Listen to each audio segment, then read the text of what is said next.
Hello, everyone. Welcome to a brand new AI D&D campaign. Today I've got a party of 4 ready to begin their journey. Why don't you all go ahead and introduce yourselves? Thanks, Obama. Hello, everyone. Best President of the United States here. I'll be playing a level 2 half-elf ranger named Duncan. With my awesome intellect and sharp skills, I figured, why not pick a cool class and race?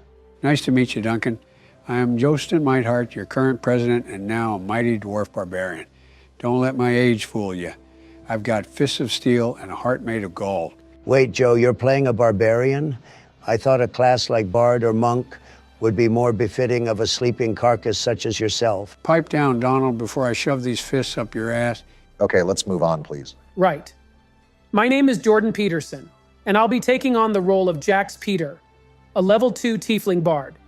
Although Donald thinks bards are just for the elderly, I think it will be an interesting experience for myself, and hopefully with my high charisma, I'll serve as the face of our party.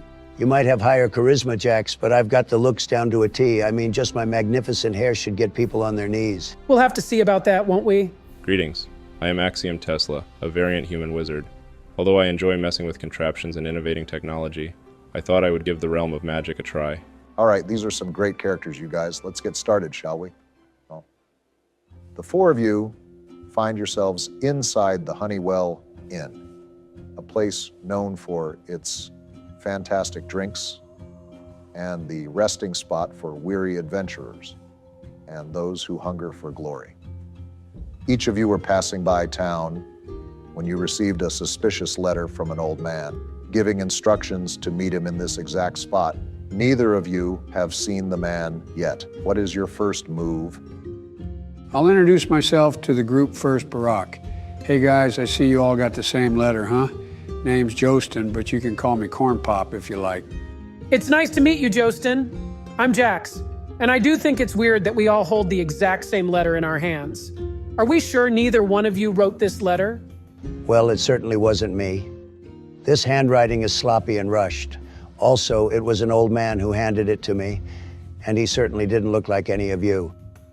We should try looking around the inn, then, for our mysterious old man. He must have summoned all 4 of us here for a reason. By the way, what's your name, Ranger? I'm Axiom. Name's Duncan, but know that despite my humble looks, I am nothing short of a great man. Anyways, Barack, I'm going to look around from my seat to see if I can spot the old man we've all seen earlier. All right, your eyes gaze around the inn, spotting numerous folks engaging in discussion and enjoying their drinks. Although you spot a few older-looking men, none of them match the features of the man you encountered earlier this day. I look around for anything suspicious, perhaps? All right, Jax, give me a perception check. Sweet, I got a 15. Nice. Jax, you scan the room, focusing your eyes on anything that seems out of place in the busy bar room. Eventually, your eyes fall on a group of masked individuals who have just entered the bar. Weapons hang on their belts, and they make way for a 4th member of the group. And this one is a grizzly and tall man, and he mutters an order to his men. The group of 4 begin investigating the front side of the bar. They miss your praying gaze, Jax. Guys, there's 4 suspicious-looking people who just walked into the bar. I think they're looking for something. As you say that, Jax, the 4 of you unexpectedly make eye contact with an old, ruffled man making his way to you. He looks around the bar suspiciously before speaking in a quiet, hushed tone. Ah, you're the 4 chaps I met earlier today, yes? I see you've all followed the instructions on my letter. Good. Now listen carefully. Name's Silas, and I know something that you 4 may fancy. A real treasure. But first, I've got a bit of a problem. See those 4 rough-looking blokes who just walked in? Yeah, those no-good bandits are after me. Help me out of here in one piece and I'll make it worth your while. Now hang on. We just met you, Silas, and now you're putting us in immediate danger with an unknown group of thieves. Wait, Axman. Axiom. We should give him a chance. He wouldn't have gone through the effort to bring us these strange letters and get us to meet in this tavern if he didn't have something real special for us. I agree with Joesten. Plus, I mean, we should try to get that reward. I mean, why not? That's all it takes to convince you, Duncan. Some old guy who probably couldn't handle a venomous bat offers you some mysterious treasure, and you just take the bait like a fish seeing a worm. Listen, don't question my desires, stranger. Since we're here, we may as well take it and go with the flow, you know? That's my motto in life, and I think you could stand to learn a thing or two from me. This is the reasoning we're going with for our adventure? Well, whatever. Screw it. I'm in. So does anyone object? No, I like to sleep and drink fruit punch a lot. okay, good. You take another glance at the four bandits. They are currently searching the bar, individual by individual, but there seems to be a lot of ground to cover. The inn is quite a large place, and there are a few curtains and walls that may serve you. I think we should try to sneak Silas out of here, rather than confronting the bandits. It's the safer option, and there's no need for us to stir up conflict in a place like this. I agree, Axium. Although I don't doubt our fighting abilities, we shouldn't waste any opportunities to avoid unnecessary fights. That's the coward's option, though. We can definitely handle that group of weaklings. Besides, even if we somehow get past them and reach the outside, who's to say they won't stop chasing after him? Maybe they will even make us one of their targets. Not that I can't take them. I mean, Duncan brings up a few good points, but I don't think we should dismiss the sneaking option. We probably don't have much time to sit here and dilly-dally this man's fate. Joesten, you've been pretty quiet so far. What do you think? Obama, I stand up and walk over to the group of bandits. We are so screwed. Attaboy, Joe. Okay, Joesten, you approach the four bandits, using the time to show off your powerful muscles and the great axe you wield. Eventually, the bandit captain sees you approaching and lets out a hearty laugh. He says, "And just who exactly might you be? Lost?" He then spits on your face. Barack, I swing my great axe forward straight at the bandit captain. All right, Joesten, give me a roll to hit. That's a natural Joe 20, Barack. There is no freaking Plus way. 4 from my modifier. Wow, Joe. Okay, roll the damage. Never disrespect the mighty Joesten. He. Obermer, I rolled 16 damage, which means I deal 32 damage. Kablamo. I have to admit, that went better than I expected. Yeah, good shit, Joesten. Show that piece of shit who's boss. The man looks at the huge bloody gash you just left on him. His face scrunches in fury. He's going to yell, "Men, kill these who dare to attack me!" and unsheathes a bloodied scimitar. Roll for initiative. That's an 11 with my +3 modifier, which brings me to 14. Oh, fiddlesticks. Even with a +2, I still rolled an 8. Sweet, I rolled a 15. I rolled an 18. Sweet. The bandit captain rolls a dirty 20. The three bandits roll a 4, 8, and a 7 respectfully. All right. The turn order will be the bandit captain, Axium, Jax, Duncan, Joesten, bandit 2, bandit 3, and finally bandit 1.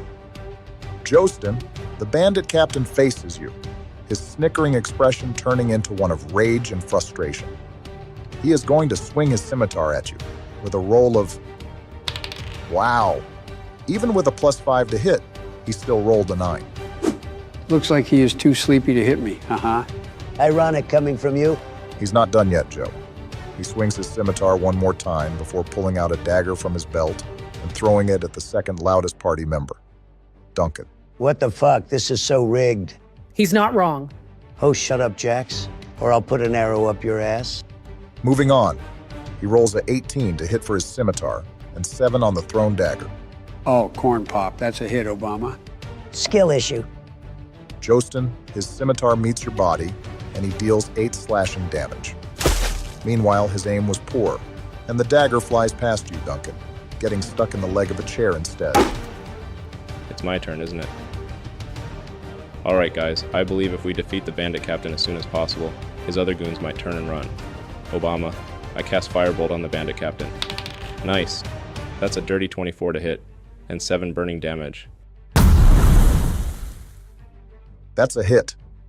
Flames shoot out of the palms of your hands as you thrust a bolt of embers at the captain. He's looking worse for wear, and he struggles to keep his composure. For my turn, I think I'll target Bandit 2. You're nothing but a no-good trash compactor, and you live off of wealth you never earned. Barack, I cast Vicious Mockery on him. He has to succeed on a wisdom saving throw to avoid it. Wow. The bandit rolled a natural one. Jax, roll me the damage. That's a 4, Barack. Finally, it's my turn. I take my longbow and I expertly aim it at the big guy. I make sure to move so I don't accidentally hit Joesten. That's a 16, Barack. That hits. Roll the damage, please. 9 points of damage. Damn it, how does Sleepy Joe get to deal 36 hit points? In my country, they call that a skill issue, Trumpy. Okay, Joesten, it's your turn. I swing my great axe again. No, that's only a 6.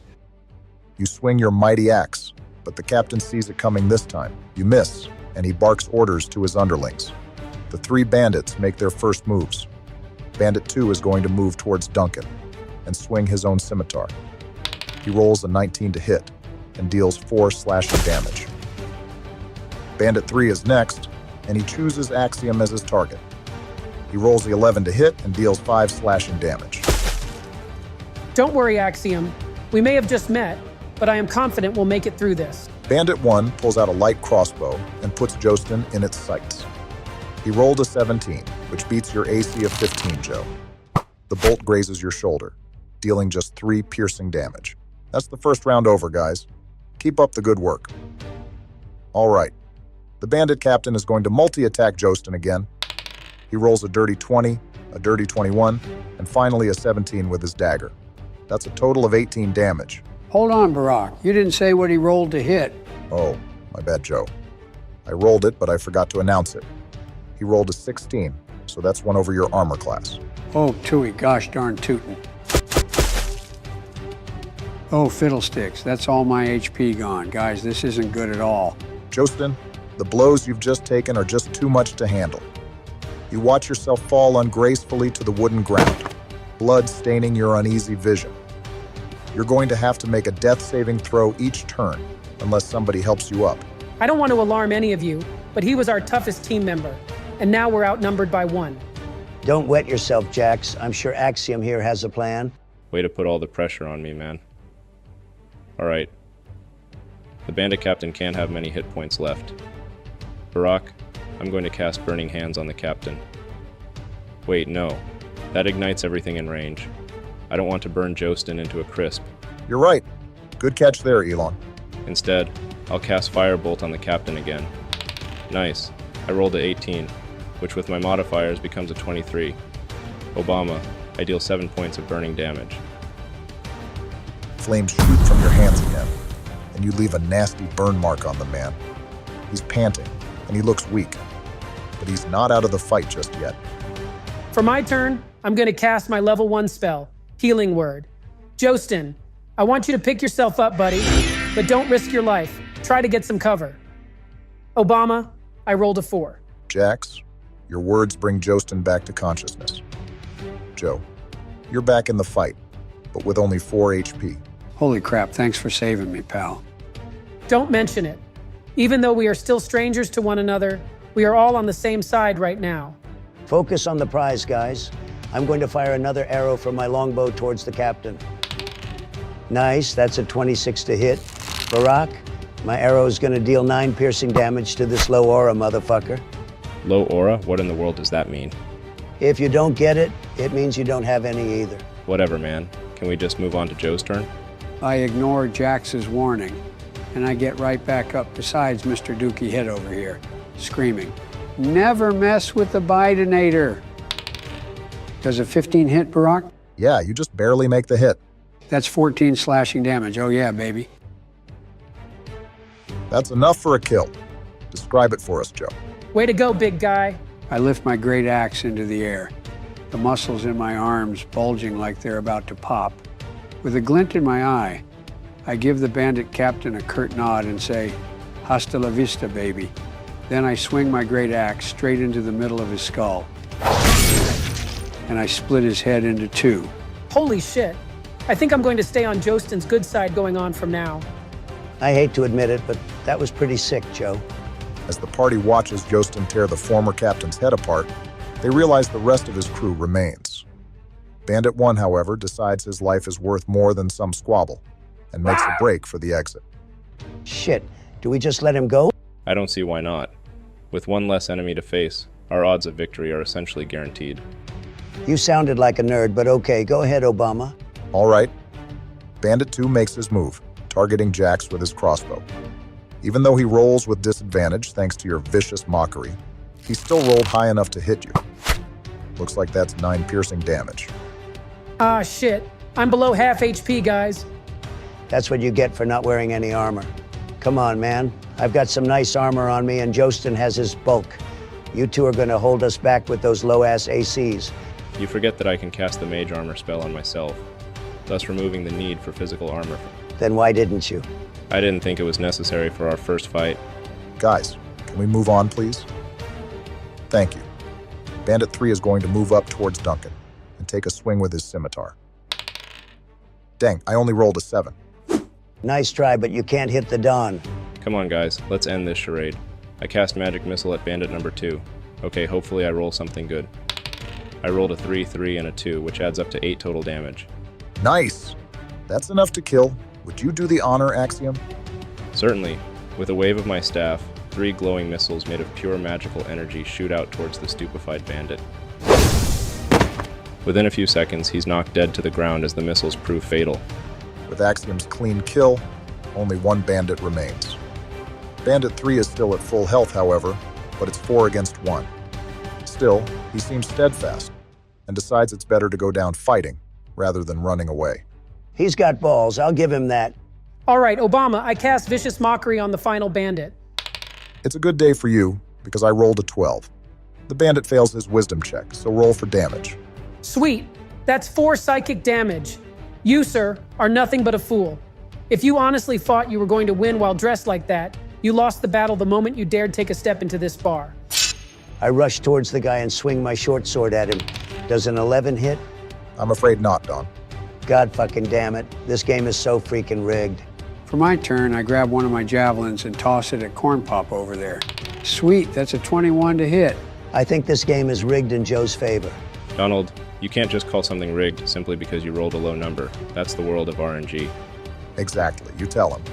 Also, I'm going to assume Corn Pop is the bandit, Joe. That obviously hits, so roll your damage. I rolled 7 damage, Barack. I'm going to use my two-handed combat bonus action, so I deal an extra 2 damage. Damn, Joe. Way to lay out the damage. Go ahead and finish him off then. Nice shot. My first javelin hits him right in the gut, Barack.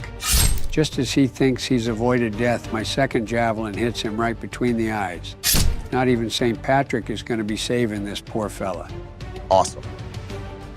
The party watches as Joesten leads yet another killing blow into the last of the bandit groups. Congratulations, you've successfully killed the 4 bandits who were searching for Silas. Many of the bar's patrons have either fled the inn, however, or are keeping a wide berth between themselves and the party, for good reason. Good job, team. I think we are going to work very well together. Agreed. With our collective skills and Joesten's might, no bandit will push us around. Wait, where did old man Jenkins go? I could have sworn he was next to us. His name is Silas, Joesten, but I don't see him either. He must have hidden himself somewhere while we fought off those bandits. Before anyone has a chance to go searching, an angry man who was hiding beneath the counter suddenly jumps over the bar table, racing towards the party yelling, Oi! Have you all lost your fucking minds? You can't be brawling in me bar! Listen up. This is the Great Ranger Duncan you're speaking to. Me and my, acquaintances just freed your bar of those rotten thieves. If anything, you should be thanking us for protecting your business. Duncan, let's calm down a little. Sir, perhaps we should start over. This is just a big misunderstanding. Calm down. You calm down. You're driving away me business. Out. I want all of you out. Now, or I'll be calling the guards. You find yourselves being hurried out of the Honeywell Inn. As you look behind you, you see the consequences of your fight. Tables and chairs are strewn about, several mugs and jars have shattered, and 4 dead men lay on the ground, fresh blood pooling around their wounds.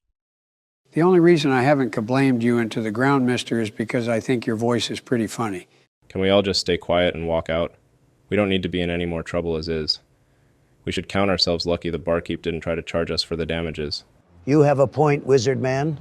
As much fun as it would be to tussle up with this guy, it's not a good look to fight with the barkeeper. Still, where the hell is this Silas guy? I swear, if he just made a run for the next town as soon as we saved his geriatric ass.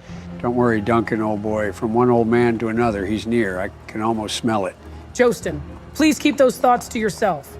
The party is now on the main street of Daggerford, a relatively small but still bustling city. It is currently a wonderful day, with clear weather and a heap of activity around the town. As you take in the sights, you notice a familiar old man hustling your way. Hello, lads. It's good to see you all in one piece. Worry not for me running away. I merely hid underneath a table while you took care of those vile thugs. Silas, you creepy bastard. Why can't you just approach us normally? What the hell is with all this secrecy bullshit? Now, I'm a very patient man, you see. I'm going to ask you only once. We saved your behind from those bandits, and you promised a reward. I do have to agree with Ranger Duncan here. We stuck ourselves out to help you, and while I'm not against charity work every once in a while, we nearly lost Joesten in the battle. My butt still itches from the fight. Aha! Yes, of course. I will reward your great assistance with some honesty. I do not have any tangible rewards on myself right now. What? See, the bandits weren't after me for some gold or jewels. No, they desired the knowledge I possess. Allow me to explain. A long time ago, the Sword Coast was governed by a tyrannical king.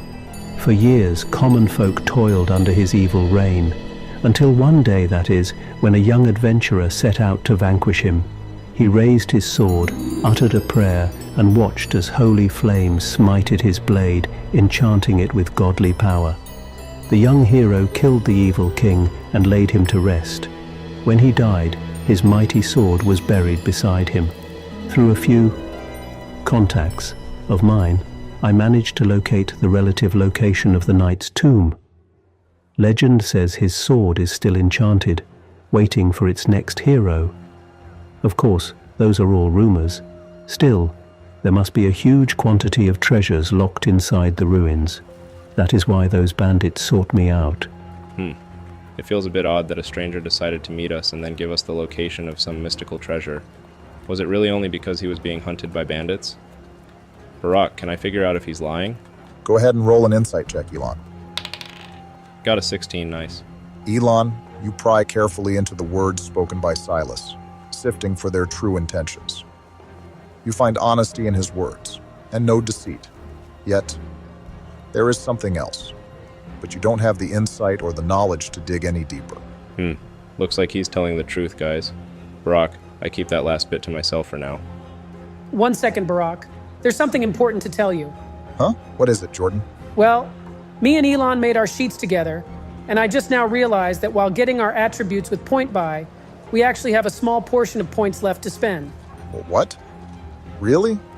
You know you're not allowed to change your stats after you already made a character and started. We know, Barak. But I swear this was due to my own forgetfulness. It wouldn't be fair to ask you to do a bunch of rerolls or things like that. How about you keep our stats like current health where they are, and just update the other numbers? That way, going forward we will have the right attributes, but it won't serve as a cheat or something. Roll persuasion on Barak. You can't do that, Joe. All right, fine. I'll allow this just once. But you need to keep these things in mind. Luckily, we just started, so it's not a big deal. Is there anyone else whose mind is less sharp than I thought? Your words hurt me, Barak, but yes, I was missing just a single point. I must have been distracted while thinking of my class skills or something. Nope, I got all my stats in order. Looks like Sleepy Joe was actually the most awake today. All right, hand me your updated character sheets and let's resume the session. All right, mister, we can go find this super magical sword, but I call dibs on it. What right do you have to be calling dibs on stuff? We haven't even started going there. And I certainly don't remember this party having a leader or anything. Because that's how dibs work, Axium. There's clearly lots you don't know, but don't fear. Duncan is here to teach you how to become the best man there is. Stow away your bickering for the time being, adventurers. You must make haste on your journey. Head north from this road until you spot the large oak tree. Then you will eventually locate the tomb of the dead knight. Before you can get a word in, Silas rushes down the road, weaving between an alleyway and fully disappearing from view. I think we just got bloody scammed, guys. No shit, Joesten. That little weasel just took off and ran. I fucking knew it. What kind of directions are those? Head north and look for a motherfucking tree? Even a goblin can do that. As far as I could tell, he was telling the truth, but the way he's acting is really odd. What kind of game are we playing here? The four of us just happening to be in town at the same time as Silas, who hands us these suspicious letters of invitation. Yeah, this is weird. Well, how about we stick together for now? It's always better to travel in a group. You know what? That's not a bad idea. A ranger such as myself understands the benefits of traveling and fighting alongside allies. Yes, I've wandered alone for too long. Let's team up. Sure. I suppose we could still follow those directions and head north. After all, it wouldn't kill us to go searching for a few days. But we should leave that for tomorrow. We're definitely not in shape to be exploring right. Let's try to find a place we can rest in or something. Too bad the inn is off the table. Heck yeah, I could go for a swig of ale right now.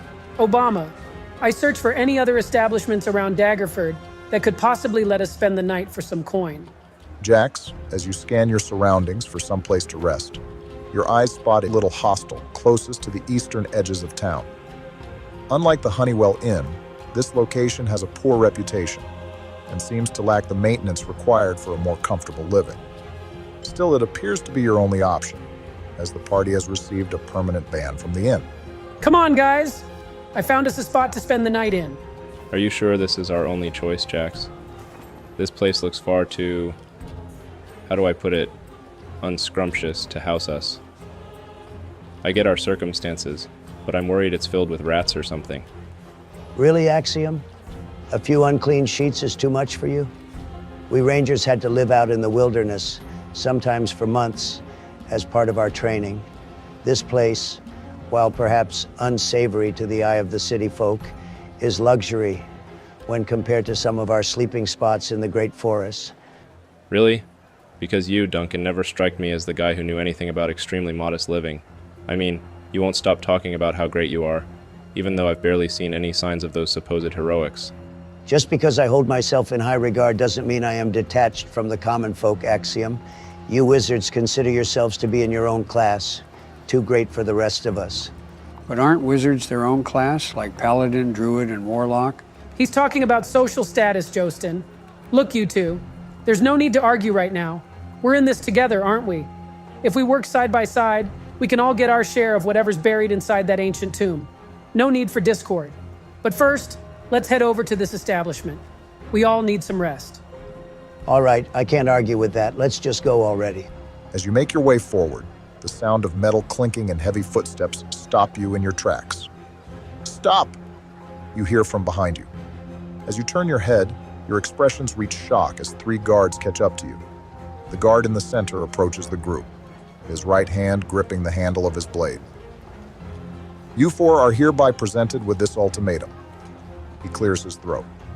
You must pay 100 gold pieces, or face a fortnight in prison for the destruction of property you have all caused. Did he just say fortnight? Wait, no, this is really bad. Listen up, guardsmen. We were the ones attacked by a group of bandits. They were, what did they want again? The bandits attacked us while we stood peacefully inside the inn. Any destruction our fight may have caused is completely their fault.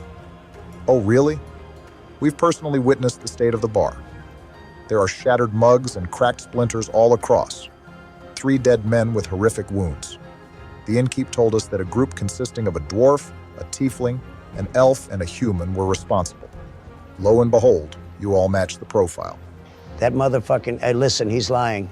We protected the bar and an innocent old man from these dangerous, no-good thieves. Are you seriously going to punish those who rid your city of thugs? We should be regarded as heroes. Roll an intimidation check, Donald. Fuck yes, that's a 16 plus 2. Well, look, if your story's true, then we can forgive the damages in the name of self-defense. But I need more evidence to believe you.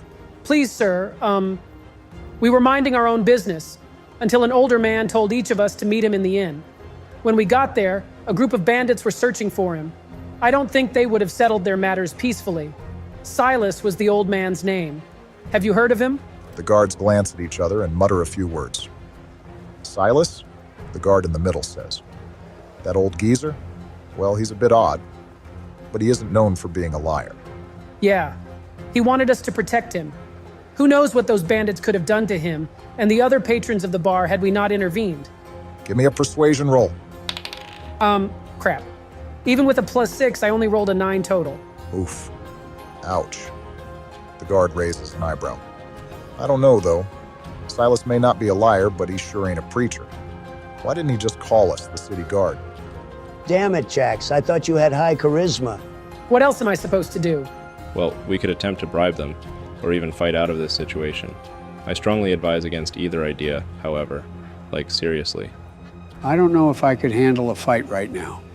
You watch as frustration creeps onto the guards' faces as the party struggles with a solution. Well, are you going to pay up or what? We don't have all bloody day, you know. Or is it off to the jails with you? Could we try rolling for persuasion or intimidation again, Barack? In this case, yes. But let me warn you that each time you reattempt a roll, the difficulty class will go up. So be aware of that. I don't want to risk fucking this up even more. Someone else do it. Alright, I'm gonna try something. Barack, I'll open my backpack and show an officially stamped piece of paper with a royal crest on it. I didn't want to pull rank earlier, but I have other matters to attend to. I am a nobleman from the House of Tesla, and these companions are with me. According to the laws of the land, you are to allow us passage and forgive this small incident. There's a house called Tesla? Ooh, nice. If they fall for this, we'll be home free. I wasn't lying. Huff, never mind. Interesting. Okay, Elon. We previously discussed your character's background before the session. The guard is going to roll a wisdom saving throw to see if he's aware of the, history. Damn, he failed the throw. All right, Axium. Give me a persuasion roll, this time with advantage. Come on, give me something good. That's a 17, Barack. Is 17 enough? Wow. Yes, good stuff, man. The guards look rather nervous. They mutter to themselves a few words before giving you, Axium, a curt bow. Apologies, sire. We were unaware of your title. Please forgive us. We were just trying to keep order and peace here. It's become clear to me that you and your partners were telling us the honest truth. If you'd excuse us, we'll head back to our posts now. I give them a nod of my head. No hard feelings. It's clear that you guys take security very seriously here. Anyways, me and my travel partners must be off now. Farewell. The guards hastily depart, and the party decides it's best to move on as well, before any of them change their minds. Now in front of you is the hostel you all had previously spotted. It doesn't seem too busy, at least from the outside. Also, Elon, don't expect to be able to pull your rank everywhere you please. I allowed it here because I thought it was a creative solution to one of the party's first conundrums. But it definitely isn't a get-out-of-jail-free card. Understood, Obama. So, Axiom, are you actually a nobleman? Do you have any servants? A maid, maybe? Yeah. I'm curious to know as well. That was some quick thinking back there, guys. I was worried I'd have to spend another night in a prison cell. To be honest, I'd rather not discuss it at this time. I just want to go take a long rest. Let's go to the hostel now. While I'm in complete agreement about resting, I seem to recall a certain wizard having previously loathed spending the night at this establishment here. Look, Duncan, why are you still pressing me about it, man?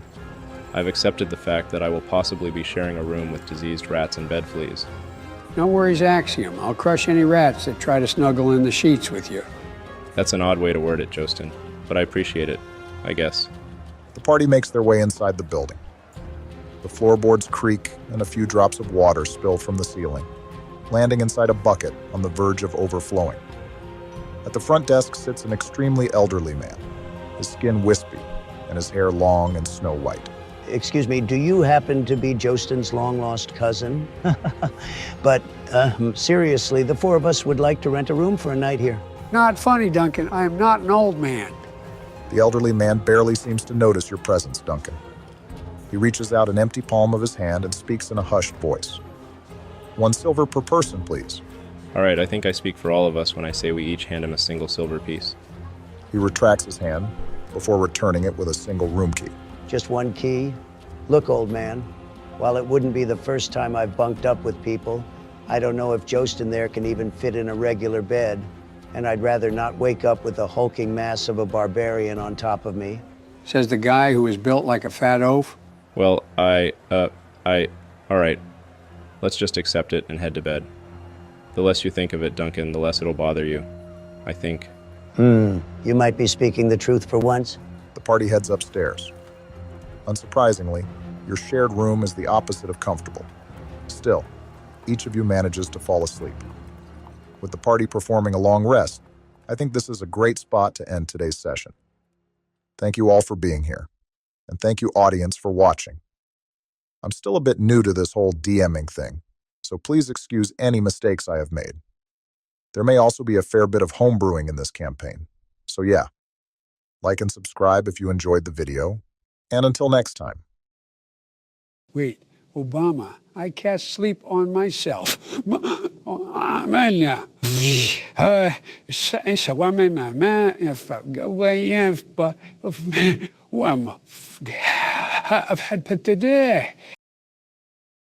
Joe, how come you seem more cohesive while we play Dungeons and Dragons than when we were on the stage debating? Hey, I am always cohesive, but I like to play this silly little game we're in. I get to pretend I'm a ripped dude instead of being the president. It's way less stressful. Fair enough, I guess. I have to admit, I'm pretty stoked to see what Obama has cooked up for us today. Hopefully the dice set I'm using isn't rigged like last time. Again, Donald, the dice can't be rigged, because you will always get a random roll. Unless maybe all the sweat and grease on your fingers are messing with your rolls. Wait, seriously? Shit, I gotta scrub my hands clean every time we're gonna play from now on. You've been playing with dirty hands? Shush, sheesh. Let's just begin the session. Welcome back, everyone, to more AI Dungeons & Dragons. Last time we left off with our party resting in a shoddy hotel after fighting off a group of bandits and narrowly avoiding imprisonment at the hands of the city guard. Make sure your sheets are up to date now that you've performed a long rest. I feel so reinvigorated. Come on, guys. Wakey, wakey. There's sunlight wasting away. We got to get up on our feet. Whoa, Joesten, what's with all the excitement? We've barely gotten out of bed. Well, don't we have some exploration to do? There's stuff we need to do. We shouldn't waste too much time in this place. We need to figure out our next course of action. So we agreed yesterday that we'll go search for this ancient tomb, but I think we should make the most of our stay in town. How about we hit the market and buy some supplies? A few healing potions for starters. I see we all have our exploring packs already, so that should save us some coin. I mean, I agree with you, Axium, but last I checked, healing potion prices are way too inflated. I only have like 10 gold on me. I've got 15. If we all pitched in together, we might be able to afford a single one. But I don't know if it's worth exhausting all our gold just for a single potion. Maybe finding an odd job here or there for some extra coin wouldn't be a bad idea. If anyone's got a bounty list, I can do it. Rah! I say we just get on the road and head out. Who knows what's out there? There's plenty of opportunities to find riches out in the wilderness, you know. And maybe, just maybe, we find a settlement in need of our assistance. There's no one the great Duncan can't help. All right. Obama, me and the others make our way back outside, getting ready to head north. The party leaves their lodgings and head outside. You pass by the old man from last night, who is fast asleep, snoring with his face deep in an open book. As you stretch your legs and head to the road, you find that today is yet another pleasant day. No clouds, save for a few strays, populate the skies, and you all feel ready to travel. All right, here's how this is going to work. You all will choose a traveling pace. You can take it slow, move at a normal pace, or go quicker, at the risk of exhaustion. Then, you will all assume a marching order. You need someone in the back, someone at the front, and some in the middle as you travel. Each person's position could determine what they see or hear on the way. We should keep a moderate pace. No reason to rush ahead, and we shouldn't go too slow either. Agreed. I'll watch our backs, guys. Trust me on this one, guys. The forest is my domain. My perception of the wild is heightened here.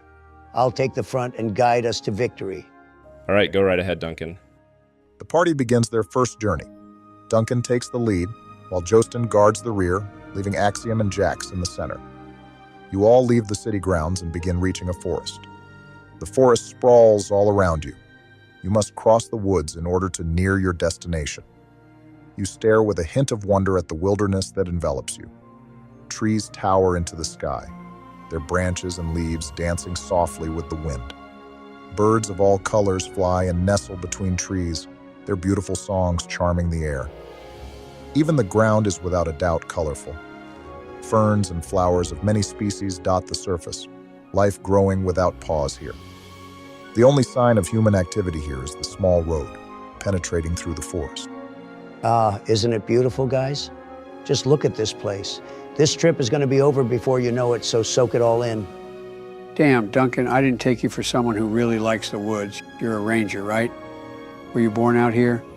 No, I was born in a city, in Waterdeep, if you must know. But the wild called to me, you see. That's when I decided to undergo training for a ranger.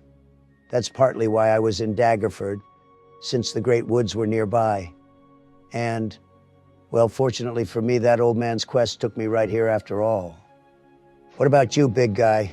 I thought dwarves were content with sticking to the underground. Silas may have brought us all together, but each of us were passing around Daggerford beforehand. I used to live in a mighty kingdom. Oh, it was more fortified than an armadillo's shell, and the ale ran plenty, let me tell you. But then I wanted to see the outside world, you know? Yeah, so I traveled north and just happened to pass by Daggerford. Are you feeling all right, Joesten? Your voice kind of slipped up in the middle there. Pay no mind to that, Jax. He is simply reeling from the effects of dementia. Donald, Joesten does not have dementia in this game.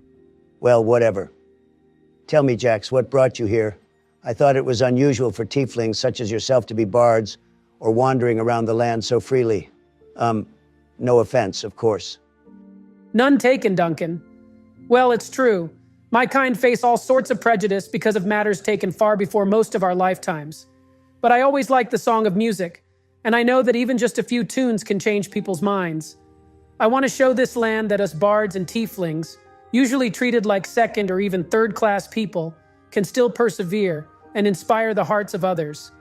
Heh, I spent a few hours rehearsing that. Well, it was pretty good, Jax.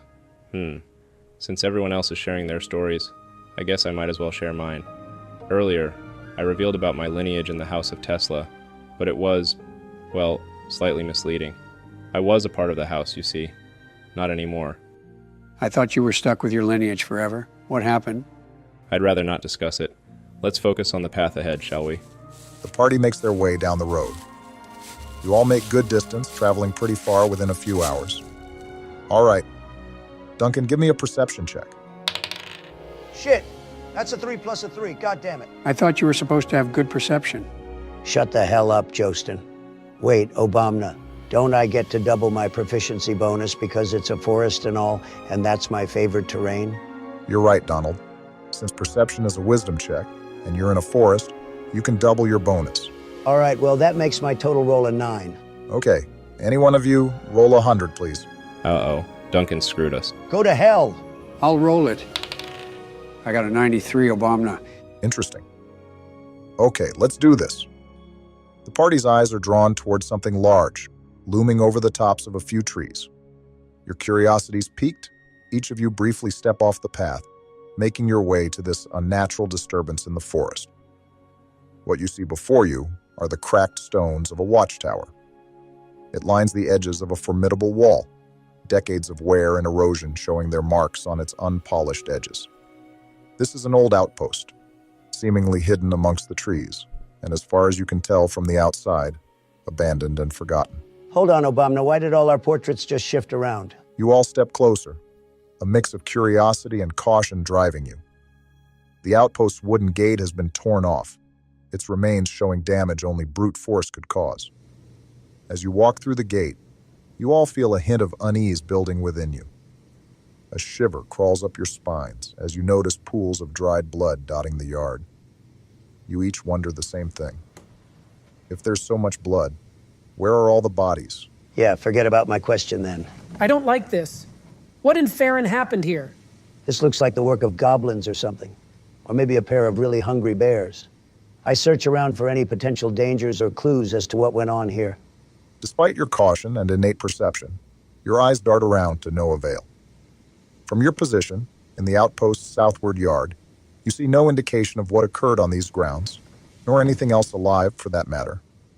Just the whistling of the wind and the forest creatures outside. Within the outpost's old walls, there are 4 separated buildings. Although none are labeled, you can deduce that the nearest on your right is a warehouse, while the building on the left is most likely the headquarters of it all. The 2 structures in the back are barracks, providing lodgings for those who were once stationed here.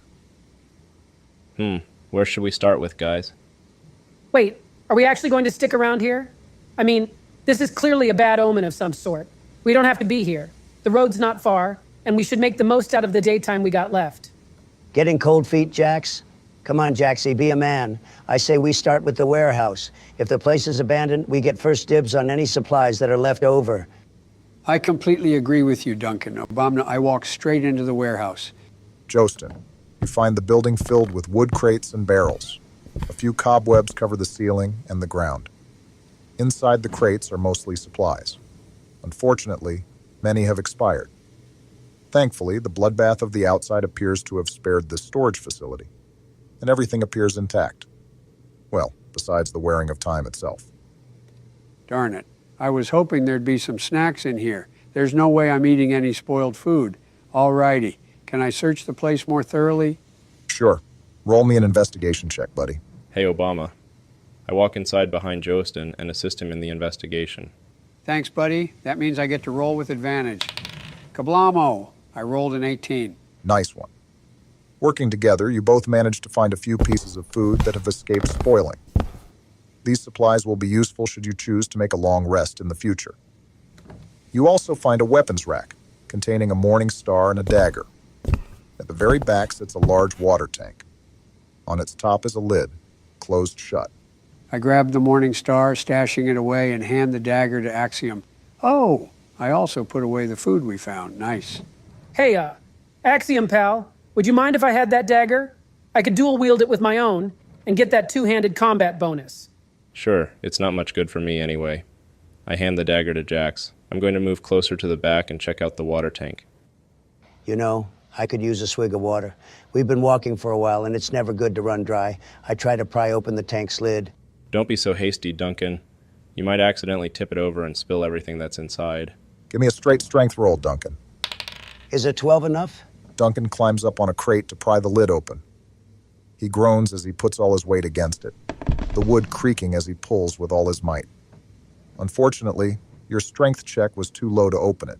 What the hell kind of lid is this? Did somebody use Gorilla Glue or something? Let me give it a shot, Duncan, old boy. I move up to the tank of water and try opening it myself. Haha, I'm on fire. I got a 19 total. I'm glad we have a mighty dwarf on our team. I bet he could knock down one of the watchtowers outside. I think you may be overestimating Joesten here, but let's also not try to put that to the test. Obama, what do we find inside? Water. I mean, what? Is that it? What did you expect, Axiom? He said it's a tankard of water. I mean, I don't know. I just guess if we had to roll a check to open it, that... Ha, nah. I'm pulling your leg. You do find water inside, but it's clear that something went horribly wrong. The water is bloodied red, and you see the decapitated head of a man floating around in the disgusting broth. Holy shit. I reach in and yank the head out of the tank, dropping it on the ground between us. Jesus Christ, Joesten, was that really necessary? Great, so we're dealing with some strange murderers here, and we only found this poor sucker's head. Duncan, you notice that, clenched in the head's teeth is something small, around the size of a knife, and void black in color. It almost seems as if light and color is absorbed by the surface of this benign crystalline object. The hell is that thing? I reach down and pick it up. While one hand holds the dead man's jaws open, the other reaches in and plucks the small black crystal. You hold it in your hands, a curious inspection on display. Within seconds of your touch, the crystal suddenly shatters into thousands of tiny shards. Duncan, are you good? Duncan, you and your party are completely uninjured after the crystal's destruction. However, in its place wafts an invisible aroma. You feel your senses sting in pain as something acidic and nasty fills the air. Your lungs start to burn as you breathe the toxic vapor and you begin to choke. I need each of you to roll a Constitution saving throw. I get to roll with advantage because of my dwarven heritage. Cool, that's a 22. Gosh darn it, I rolled a measly 8. Is a 12 enough? I hope so. That's a 13 from me. Everyone except Jax is able to escape the sudden burst of venomous gases inside the warehouse just in time. As you run outside, you watch as Jax makes his way behind you. He's coughing up a storm, and his skin has turned a slightly sickly color. Jax, you're going to take 2 poison damage, and your character will become poisoned for 2 hours. You will have disadvantage on saving throws and ability checks. Till then. Oaf, oaf, oaf. I take a gasp of fresh air, stumbling on my feet. I think I'm poisoned. Obama, I'm going to move over and help Jack steady himself. I yell at the others. Do any of you fellas carry an antidote? No, unfortunately not. What the hell was that all about? That crystal must have been some kind of sick trap. I've never seen anything like it. Thank you, Joesten. Well, this sucks. We need to exercise more caution around here if we want to uncover the truth. Are you sure you don't want to wait outside here for us? No. That black crystal has me intrigued. Plus, shouldn't we at least try to find out what went on in here before we head back on the road? If all this blood is something to look out for, the forest may not be as safe as we once thought. Good point. Whoever or whatever caused these, strange occurrences could still be out there. Plus, the other buildings may have some loot. Ooh, I hope they're shiny. Obama, I moved towards the building on the left, the headquarters, if my mind remembers correctly. Indeed, Joe, that is the right place. Now, you don't actually know if it's the command center of this base, but judging by its slightly more eloquent design and the tattered banners near its entrance, it seems to fit that description. Can I recognize the banners? Maybe they belong to a familiar organization, perhaps? Yeah, no roll needed. Despite the torn state of the flags, you can make out a familiar red sun emblazoned on their center. This emblem belongs to the Guards of Solaire, an organization that was once reputable for protecting the lands beyond the walls of cities, enabling travelers, tourists, merchants, and the like safe passage across the world. Although still functional, you know the Guards have been dwindling with the passage of time. Whether it's from the trappings of politics or the cutting of budgets, this outpost seems to join its brethren in becoming a relic of the past. Damn. So this is a Solaire outpost. I can't recall anything about black crystals, though. Let's follow Joesten and head inside. But remember, we are being cautious. This two-story building, just like the entire outpost, appears utterly abandoned. Pieces of garbage litter the ground, and small bloodstains have left their marks against the walls. There are 3 rooms on the ground level, and a wooden staircase leads up to the second story. Let's split up, guys, and search each room. That way we can be quicker. Just holler and hoot if you see something. All right, Obama, I'll move by myself into the room closest to me. I'll go to the next room. I guess I'll stick with you, Axium.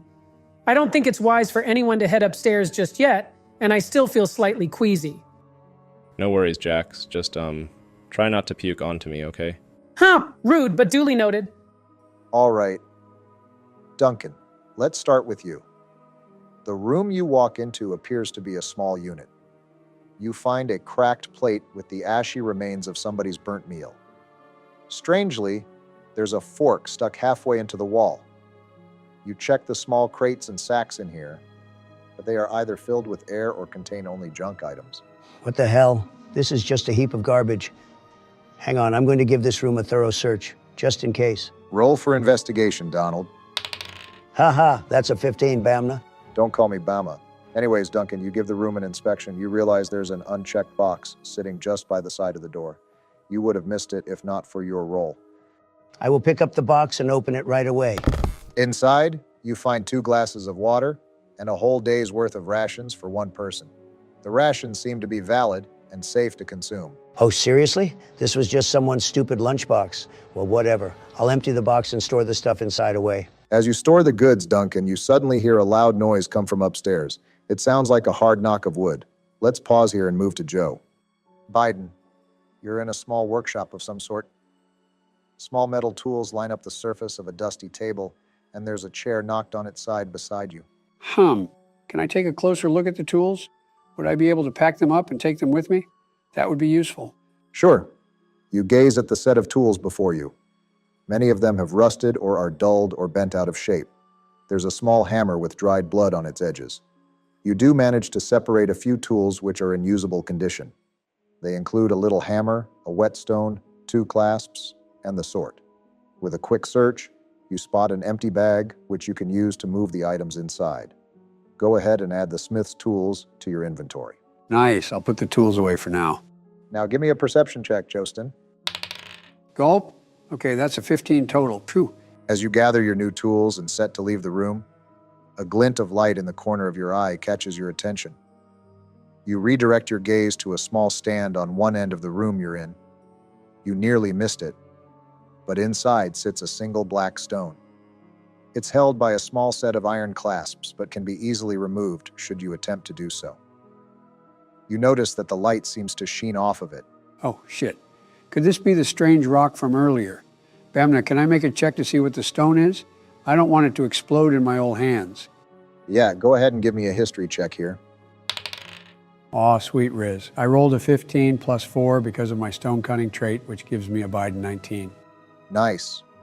Using your dwarven insight into the nature and form of different kinds of rocks, you're able to discern, without touching, that the black stone before you is a small cut of obsidian. It is slightly larger than an average dagger and has razor-sharp edges.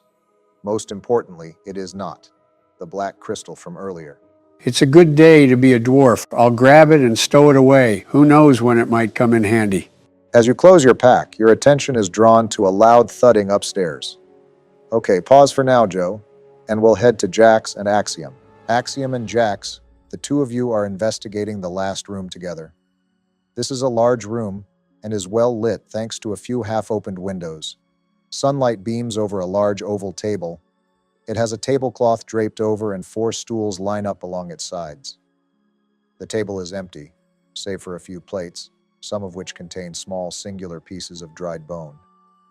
Beside one of the plates is a small paper card, divided in 2 pieces. I am really hoping those bones are chicken legs and not, well, some other possibility. Right there with you, Axiom. This room gives me the creeps. It gives me the impression that the soldiers must have been eating a meal when they were attacked, or worse. What could be worse than an attack that kills everyone and hides the bodies? I don't know, and that's what terrifies me. Jax, could you take a look under the table? I want to check this piece of paper out. Sure, buddy. Obama, I slightly raise the tablecloth and peek underneath the table. You take a look under the table and find nothing but a small black spider and traces of crumbs. Well, I got nothing. What's the paper spell out, Axiom, my friend? Can you truly call us friends, Jax? Don't misunderstand me. In my books, it usually takes a good deal of time before I'm comfortable calling someone a friend. Well, I mean, sure. I've known you for like a day. But in my books, you're a pretty cool dude so far, Axiom. We wouldn't all be traveling together if that weren't the case. I guess.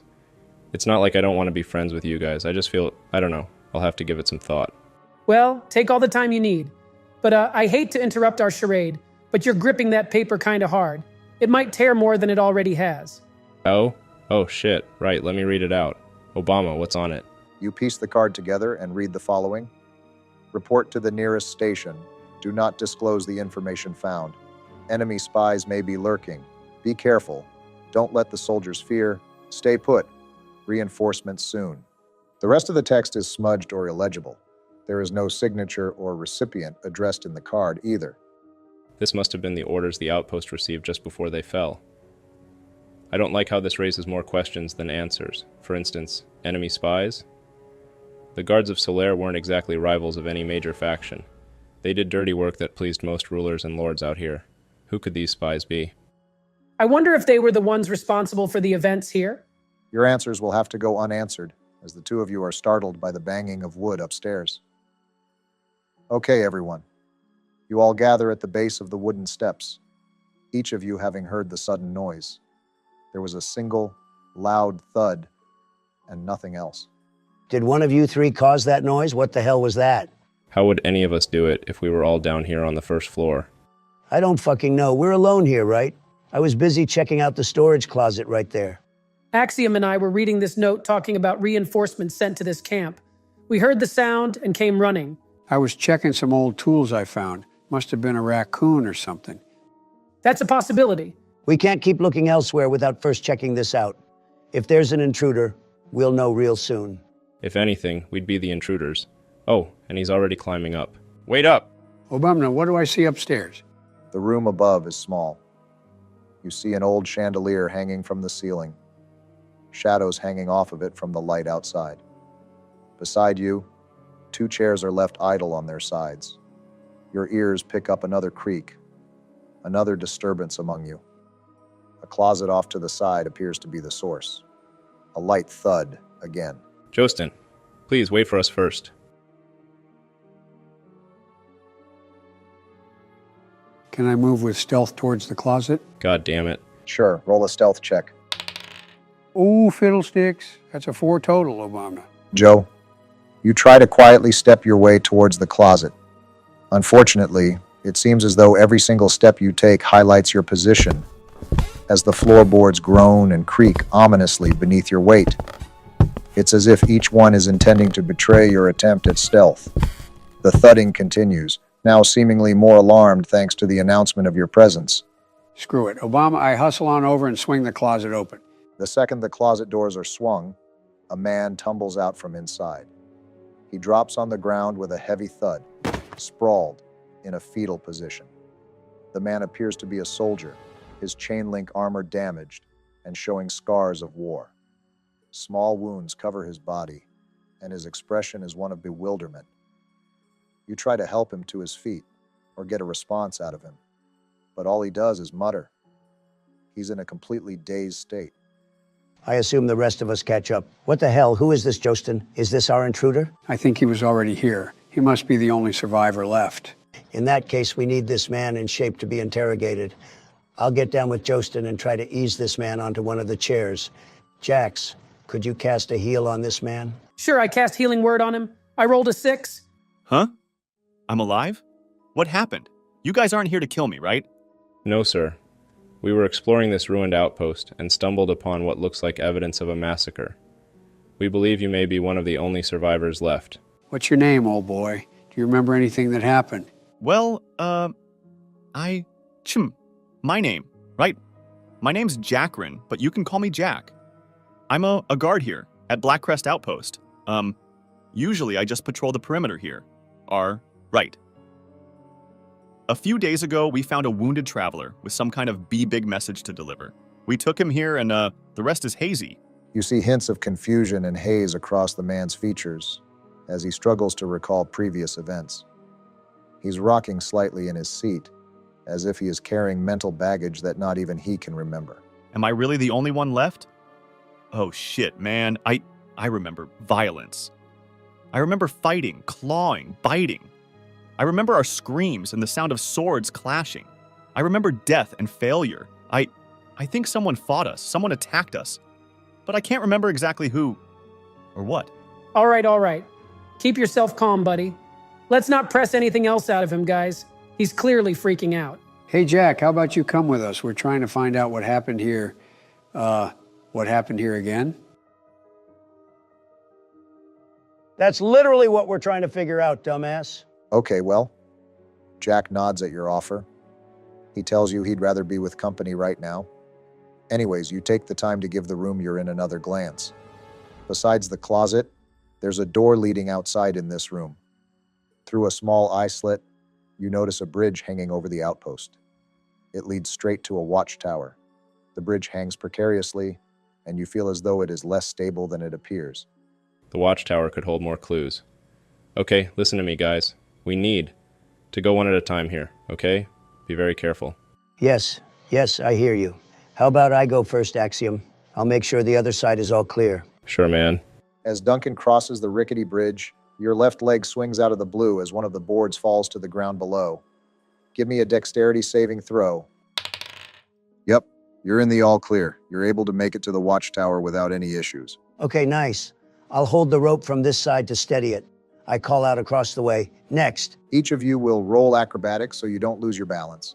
Let's go with Axiom first, followed by Joesten, and then Jax and Jackrin will go across. Shit. I rolled a 4. Not so fast. I'm going to call out to Axiom. You can do it, Axiom. Just get your grip back. I'll use my bardic inspiration on him, Obama. Wow, I got a 6, so that's a 10 total. Axiom, you lose your balance for a split second, but Jax's quick thinking gives you the confidence to jump ahead, and you reach the watchtower without plummeting down below.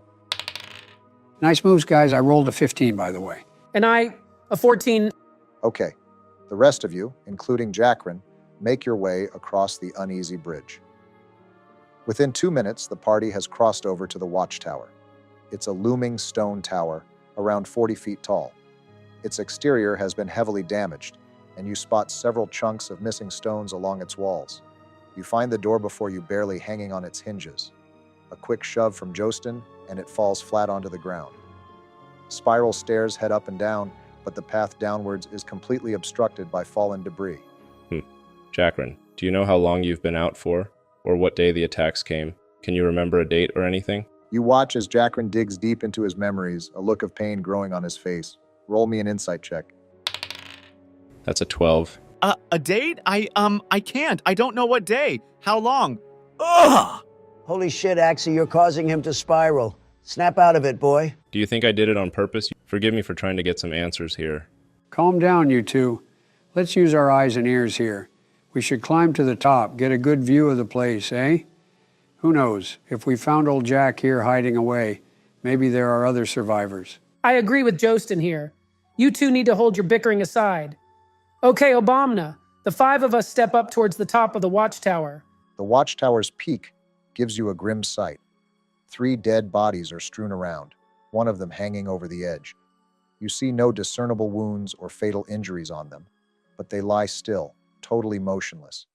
There's a small table with 2 books lying face down and a few arrows lazily tossed on the ground. Wow, I can't even imagine their fate. Maybe it was the crystals. Joesten, want to have a look off the edge with me? Perhaps with this vantage point, we may spot something we missed before. Sure thing, Jax, buddy. Obama, I'll go take a look-see at the surroundings with Jax. Nothing can escape this dwarf's sharp eyes. So what do you want to do, Axium and Duncan? I'll take a look at the books, I guess.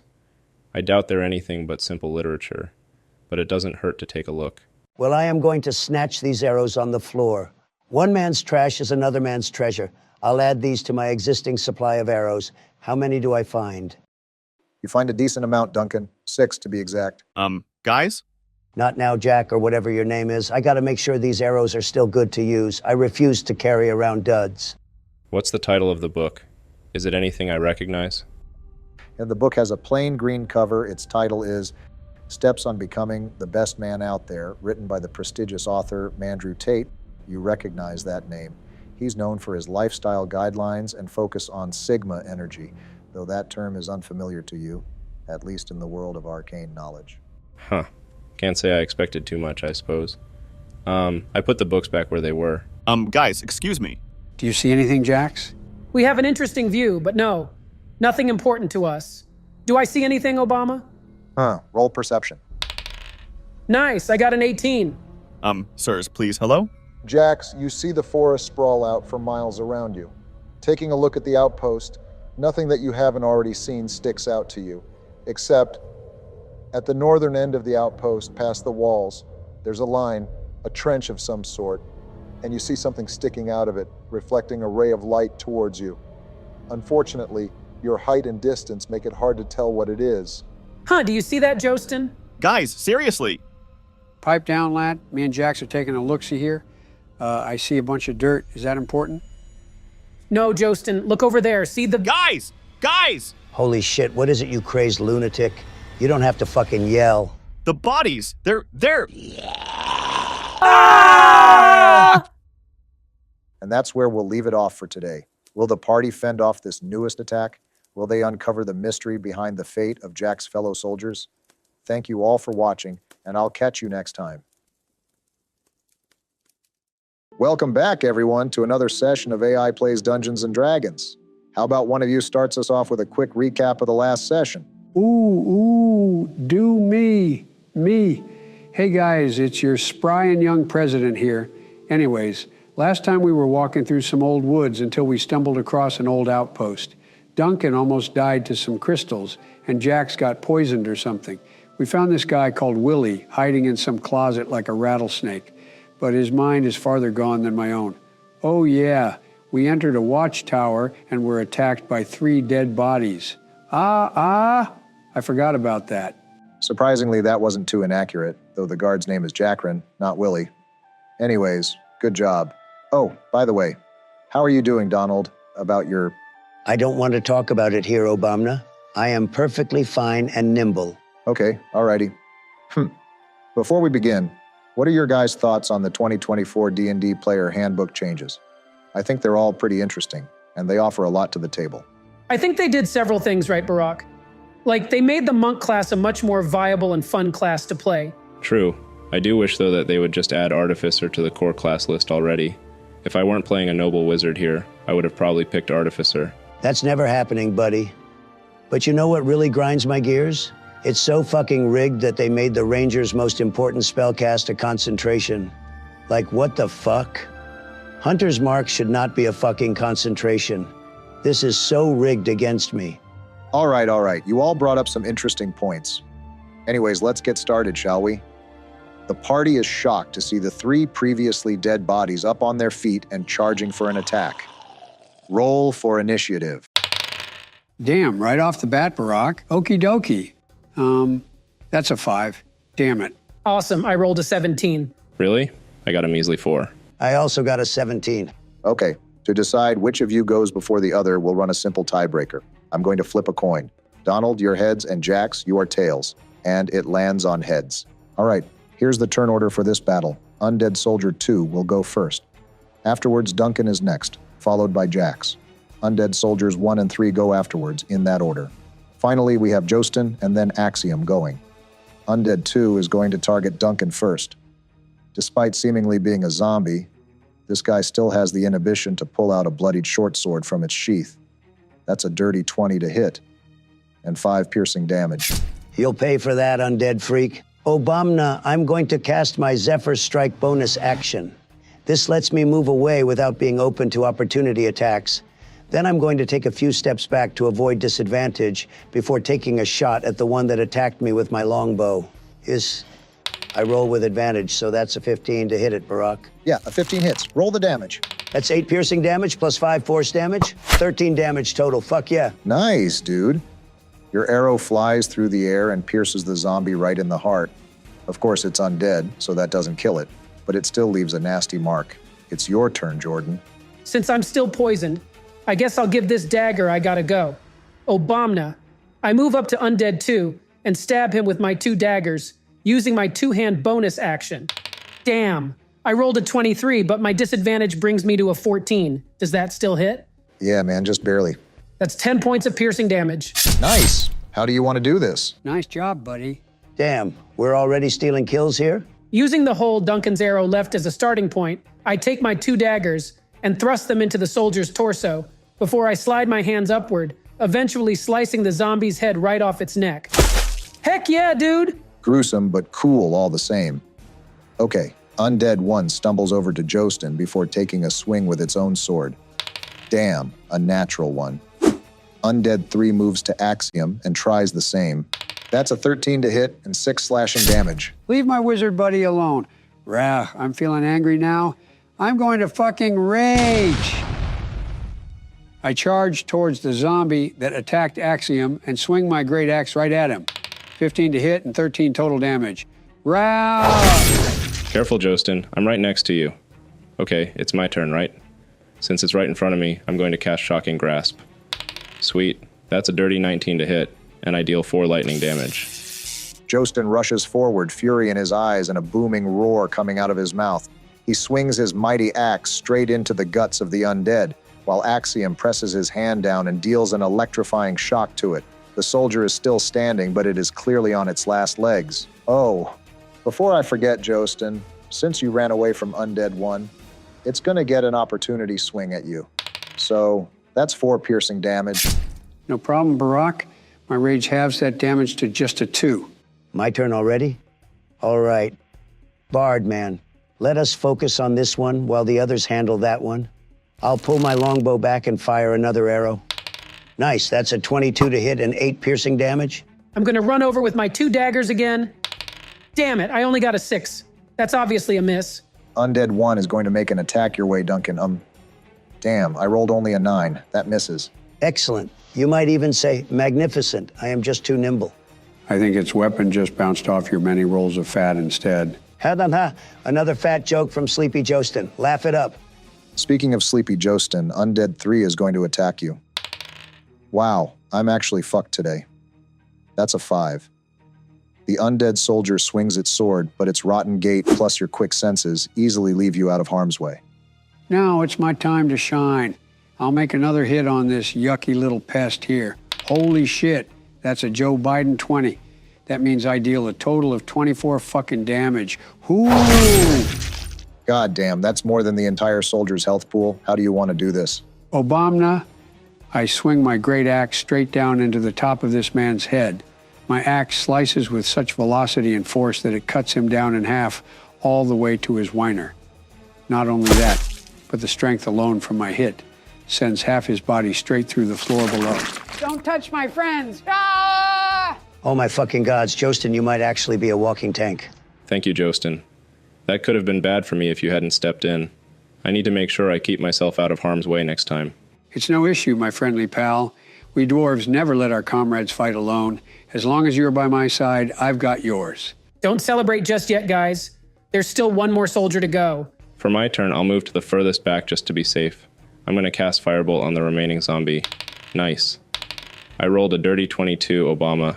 For damage, that's going to be 7 points of burning damage. All right, Trump, your move. You know what? Screw it, I'll move in close range, whipping out my 2 short swords, one in each hand, and swinging like a mad lad. Oh, fuck off, I got a natural fucking one. That, my friend, is what we call a loser's one. No one calls them that. And no one calls natural 20s Joe Biden 20s except for you, Sleepy Joesten. Don't feel too bad, Duncan friend. I'll cast Vicious Mockery on the undead. Just by looking at its face, I can see I won't need to come up with a mockery for this one. The undead rolled a 19 minus 2 on its wisdom saving throw. That fails. Aw, shoot. This last guy is pretty stubborn, huh? Tell me about it. Speaking of, he is going to target Duncan again with his short sword. Seriously? He has been attacking basically only me this whole time. There are 4 of us, Obama. Well, remember that these are essentially zombies. They just shamble towards the nearest living creature. It's not like it is specifically targeting you. Fair enough, I guess. Anyways, it rolled a dirty 21 to hit, and wow, 2 damage. I guess I'll take that. Can we just finish off this unliving punk already? Oh boy, it's my turn, guys. Oh, fiddlesticks, I got a 9 total. Damn, this zombie must have plot armor or something, heh. I'll cast Magic Missile. This way I'm guaranteed to hit him. Nice. I rolled max damage plus 1, so 5 total. Good call. We are at the top of the round now with Duncan's turn. Gonna try my moves again? Hopefully the Dice Mommy Goddess blesses me this time. Donald, what? What the hell, man? Fuck yeah, I rolled a 15 to hit and 12 total damage. Are we just gonna ignore what he said? I hope not. Donald, can you do a little show and tell with me later, if you know what I mean? All right. Well, Duncan, you make a clear hit, and that's enough to finish it off. How do you want to do this? I take my 2 short swords and I just start swinging wildly, JoJo style. At the end of my attack, this soldier is looking more like diced cabbage, only red instead of green. I finish off by blowing the steam off my swords and say, "You just got pulverized by the great Ranger Duncan." Good going, Duncan. Congratulations to all of you on beating your second encounter. Maybe I need to toughen up these challenges a bit. Well, considering this one was supposed to be easy anyway, I'll let it slide. You are all still in the watchtower's top floor. Only now the 3 once dead corpses are now, well, dead yet again. By this point, each of you realizes that Jackrin, the soldier you rescued, fled the battle the moment it started and was cowering by the staircase out of harm's way. Darn it, Jack, you cowardly prickle. Your assistance could have been much appreciated, though I suppose it wasn't required. Cut the man some slack, Duncan. Obviously, he's weak and traumatized after surviving the carnage. I mean, Duncan has a point. An extra sword fighting with us would definitely be of use. I don't want to go as far as calling him dead weight, but this outpost is clearly still dangerous and mysterious to us. Maybe he'd be better off staying behind in the headquarters. No, I swear I can be useful. I was just a bit afraid, you know? So much death. Please don't leave me behind. I don't want to be alone here again. I walk over to Willie and lay a hand on his shoulder. My amigo, as long as I still stand, you'll be welcome to come with us while we explore the wreckage in this place. Isn't that right, guys? Obama. I glance at the rest of the party and give them a sort of harsh glare implying that they should agree with me. Do I need to roll intimidation on the party, I mean? Let's say there's no need. I'm curious to see how this goes. I'm with you, Joesten. Guys, what kind of example are we setting if we just abandon those in need? This soldier did nothing wrong, and yet he and his comrades clearly suffered a crap ton. The least we can do is bring him along. Look, Bard boy, I don't know if you're mistaking our group for some kind of charity bus, but we can't just help everyone that needs it. Are we going to save every single person in Farron? That being said, I guess it's not really a huge deal if Jackrin keeps tagging along. Still, he should actually fight, or Axium over there might join the many corpses here in littering the ground. Asshole. But well, if everyone else is up for it, then it's fine. Joesten, give me a straight charisma check with advantage. Let's freaking go. I got a 19. Joesten, your words of encouragement and slight convincing of the party seems to brighten Jackrin's spirits. He grabs his discarded sword and holds it with a confident pose, much more befitting of a soldier. Yes, you guys have my word. I shall not let you down. For Blackcrest. Easy there, buddy. We don't even know our next move yet. Did you guys spot anything of interest while staring off the tower's edge? Well, not really. There was something near a pile of mud, but that was outside the fort. I think the barracks at the back are worth investigating. At least we know what to look out for now. Okay, let's head back down. You all climb down the watchtower steps back to the perilous hanging bridge.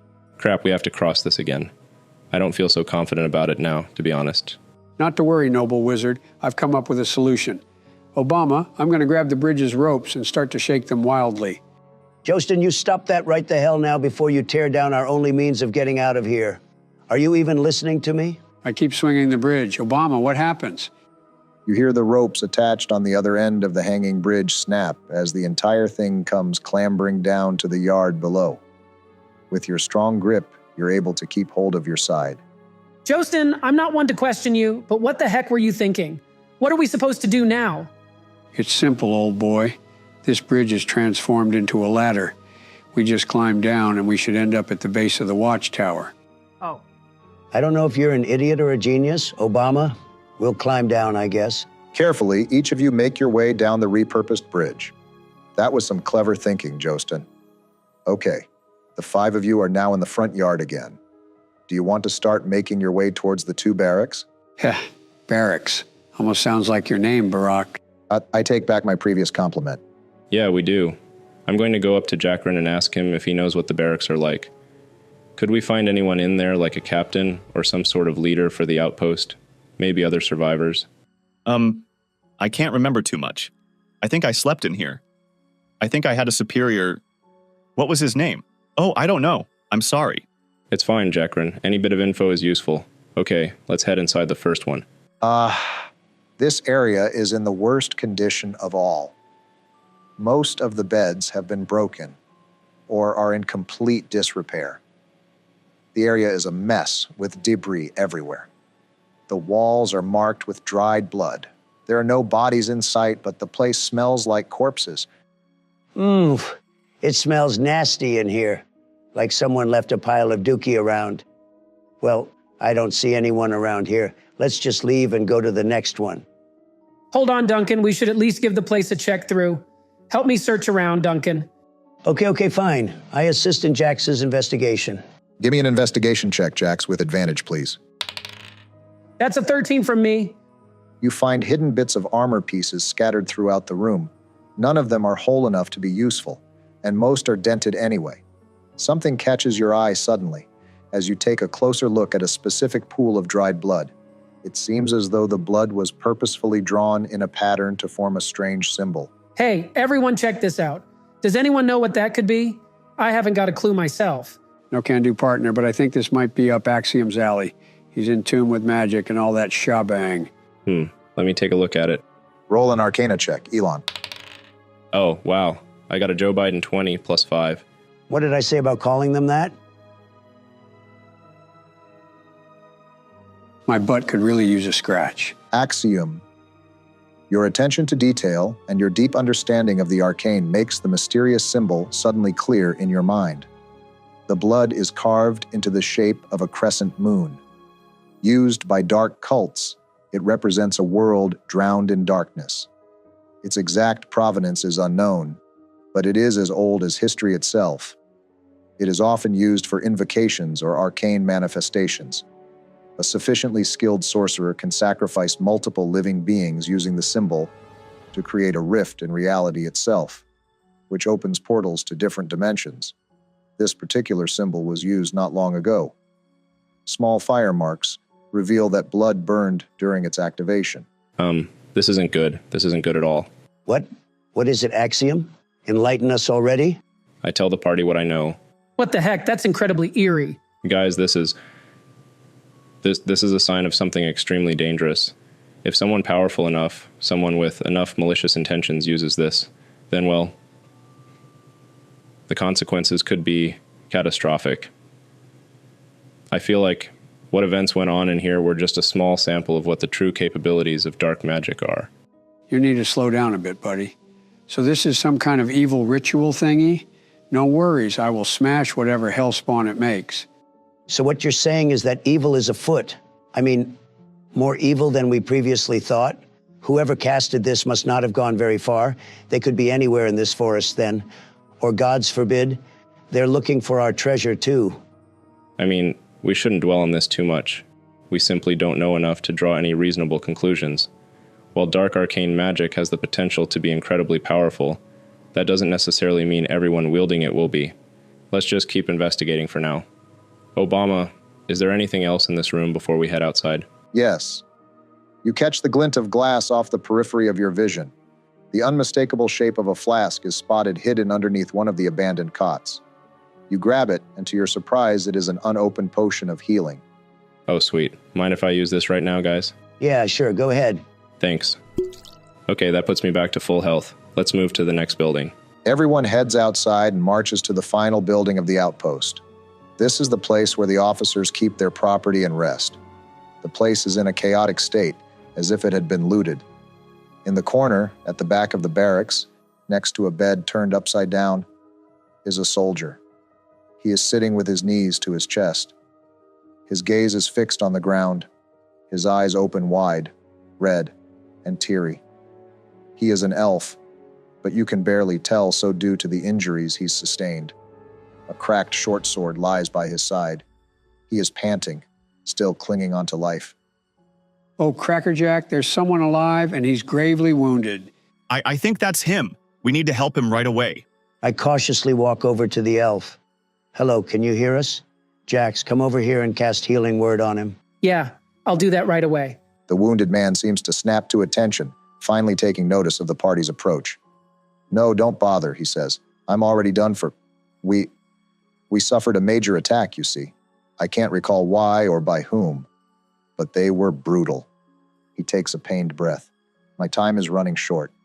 Please, if you have any questions, ask them now. Finish what we failed to stop. Can you tell us anything about the attack? Up in the watchtower, we were attacked by 3 of your men. They turned rabid or something, like they were possessed. And they were certainly undead too. Do you know what caused it? Rabid? Right.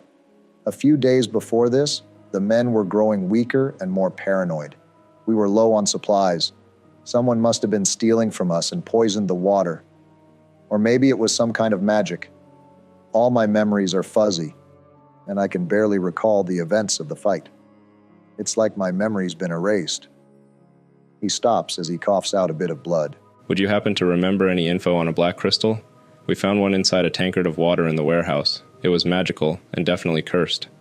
He enters a coughing fit, his body slumping to the ground. The life seems to drain from his eyes. Oh no! Sir, stay with us! My time is near. Please don't let us all die in vain. There was a dark cave, black as night and cold as the snow. I remember hearing voices in an unknown tongue and a dark crystal the size of a man. You must find it.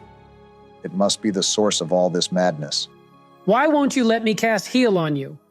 You don't have to go out this way. He told us not to, Jack's pal. I think we should show mercy on him. Look how bruised and ruined he is. It wouldn't be fair to make him continue to suffer. We must honor his final request. I guess, but I don't feel right about just letting him die. His gaze turns to Jackrin. Jackrin, lad, help them find the key. Don't worry about me. I know there's a spot for Captain Cura in the skies above. With that, he lets out one last pained gasp before his breathing comes to a complete stop. After a few seconds, it is clear he's finally passed away. Dayum Obama, you got me feeling all teary-eyed. Joe, we met this guy like 30 seconds ago. You wouldn't get it, Trump.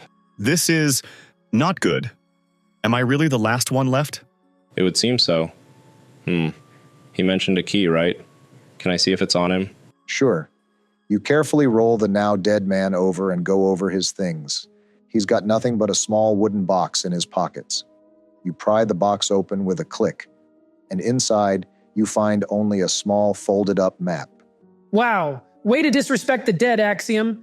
How would you feel if someone started going through your things just moments after you died? In this context, I wouldn't mind. He would have probably wanted me to do this, so I don't get what the problem is. We clearly have much bigger issues to worry about. Hey, I was just pulling your leg. You don't have to take everything to heart, man. Whatever. I'm gonna unfurl this map and take a look. I swiped the map out of his hands. Sorry, Axiom boy, but you're in the presence of a map expert. I can decipher these things in my sleep. I open the map up. Obama. I am one step away from casting Firebolt on you. The map is tainted with stains, all of which become apparent as you open it. Your eyes scan the contents of the map. You see a few outlines and shapes, along with a small dashed line leading of them. The line ends a few inches away, trailing off into empty parchment. Okay, guys, I have literally no fucking clue what this shows. Oh, ha ha ha ha. Hehehe, so much for a map expert. Those who brag find themselves receiving the short end of the stick. Was that some sort of attempt at philosophy, Joesten? And you two, shut the hell up. I doubt you could do any better. I throw the map angrily onto the ground. I'll pick it up now and read it. So, it's not very clear, but I think these shapes in the center represent the Blackcrest outpost, which means that whatever is marked here is located outside it. Excellent job, buddy. I guess this marks our next path, guys. Whatever. Obama, can I roll to search the rest of this room? Yeah, go ahead. Roll investigation. Oh yeah, that's a natural 20, baby. Your keen ranger eyes scan the surrounding barracks for anything out of view. You spot a chest, cleverly hidden under some floorboards. You reach in, removing the planks of wood before pulling the wooden chest up. Inside, you find a rusty metal key and 7 gold pieces. Score. I'll stash the 7 gold pieces and show the key to everyone else. Look what I just found. Does anyone know where this might fit into? I don't remember any locked doors that we passed. Maybe we should bring it with us, though, just in case. Good idea. Let's head outside and follow the map now. The party leaves the barracks and makes its way through the yard and back outside the outpost walls. By tracing the approximate location of the mapped line, you can see that it heads past the watchtower and towards the northeast side. Joesten, Jax, you both realize that this is where you noticed that suspicious spot by the mud earlier.